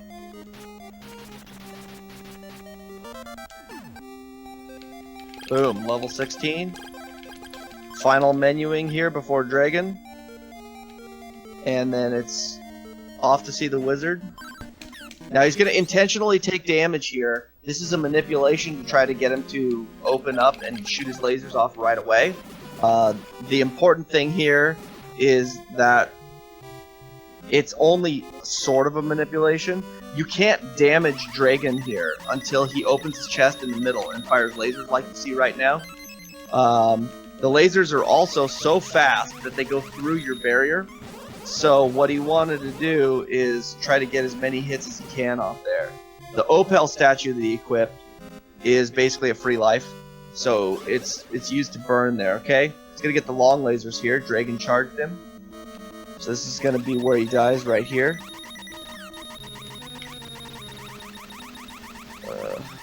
Dragon, please.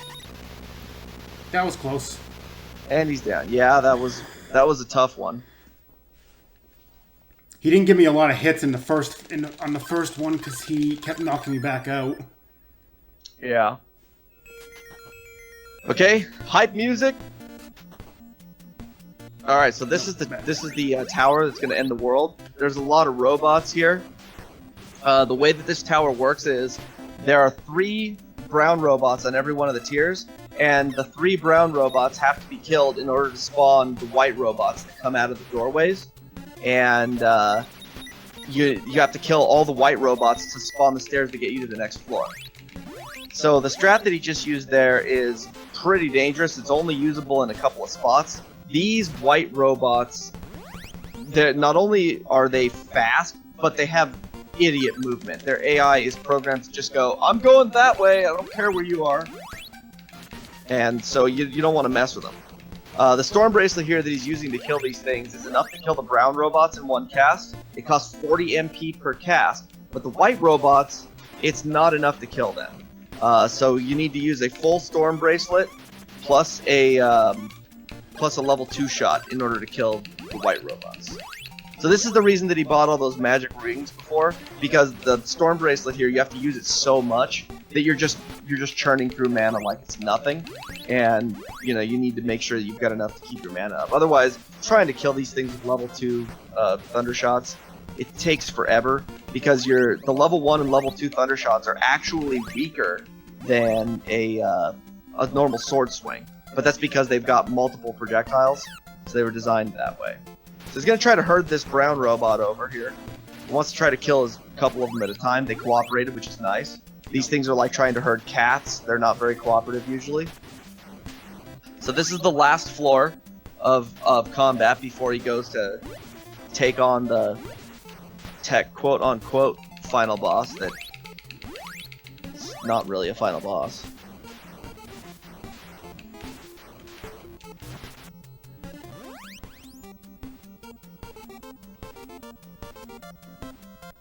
So he's going to go and he's going to get the sword that bears the game's namesake.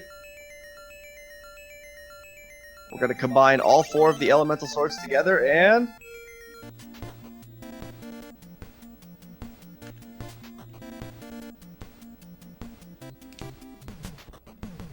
No task shot. Okay, so Dinah here. He lasts just a few frames. Time is going to come up here in just a second. I'll call it. Time. Beautiful. 101.33 on mine. That was a really, really solid run. I think the only unfortunate thing that happened was that poison on Mount Saber North. Yeah, having to leave to go back to Nadare's. I mean, at least it was early, so I'm not... So it didn't cost too much, but it was still a lot of time lost for something stupid. And then Dragon wasn't too terribly cooperative. All right, guys, get your Jeff Peters ready. Still, that was overall pretty good. Mount Saber South, I was actually 18 experience down. I got an extra spawn that I wasn't planning on, and I got lucky movement out of one of the brains that it went in the way instead of going out of the way, so I was able to recover those 18 that I normally would have. For sure. Other than that, I'm pretty happy with that. Yeah. That was a very solid run. This game is super difficult, and a lot of people, that picked this game up have kind of tossed it aside. It's no joke. The thing that really sucks about running this game is is Dragon, because he can literally waste up to like a minute and a half, and it's just straight up RNG, and it's right at the end of the game. You can kind of manipulate him and try to move his AI into going in the right direction, but it's not guaranteed by forcing yourself to take damage on him. No. It's pretty dangerous, though. It only works sometimes. If he oh, Jeff Peters, by the way. Jeff Peters! Jeff Peters!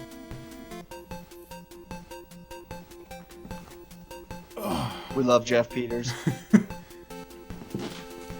But yeah, that was Crystallis. Glad I actually managed to put on a pretty decent show, given that I didn't start derusting until yesterday. I did one run yesterday and one run today, so glad I managed to get everything back in full swing. That's the last of my runs. I've done 7, and it was just a lot for one marathon. More bad than good games, but whatever. You guys enjoyed the weirdness. But yeah, thanks Best of Nest for having me, and good luck to Unos, who's up next with Zelda Second Quest. Also, shoutouts to Matrick for coming on and doing commentary for this, because this is one game that I have a very difficult time doing on my own. Yeah. It's pretty hard to focus on this game and play it and talk the whole time at the same time. So, happy to do it, bud. No problem. Thanks. Words. I'm like half awake, and words are hard. Good. Good. Half awake and still get a casual sub me. Whatever. Yeah. Either way, I'm going to pass it off. Enjoy the rest of the marathon, guys. A lot of good stuff still coming.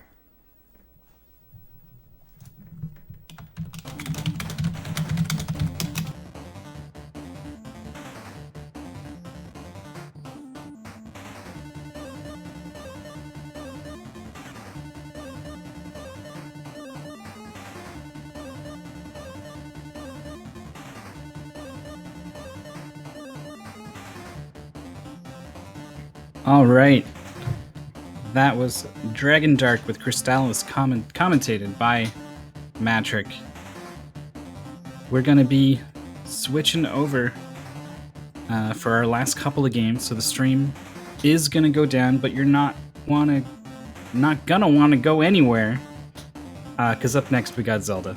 Yeah, it's the big one. We've done Metroid, we've done Mario, so it's the game we've been waiting for. It's going to be Legend of Zelda Second Quest. Any percent done by Unos, and we're going to have Canonophone on commentary as well. So it's going to be a good one, and you're going to want to stay tuned. We'll be right back. Oh, yeah, stream will go down, but we'll be back. Don't worry.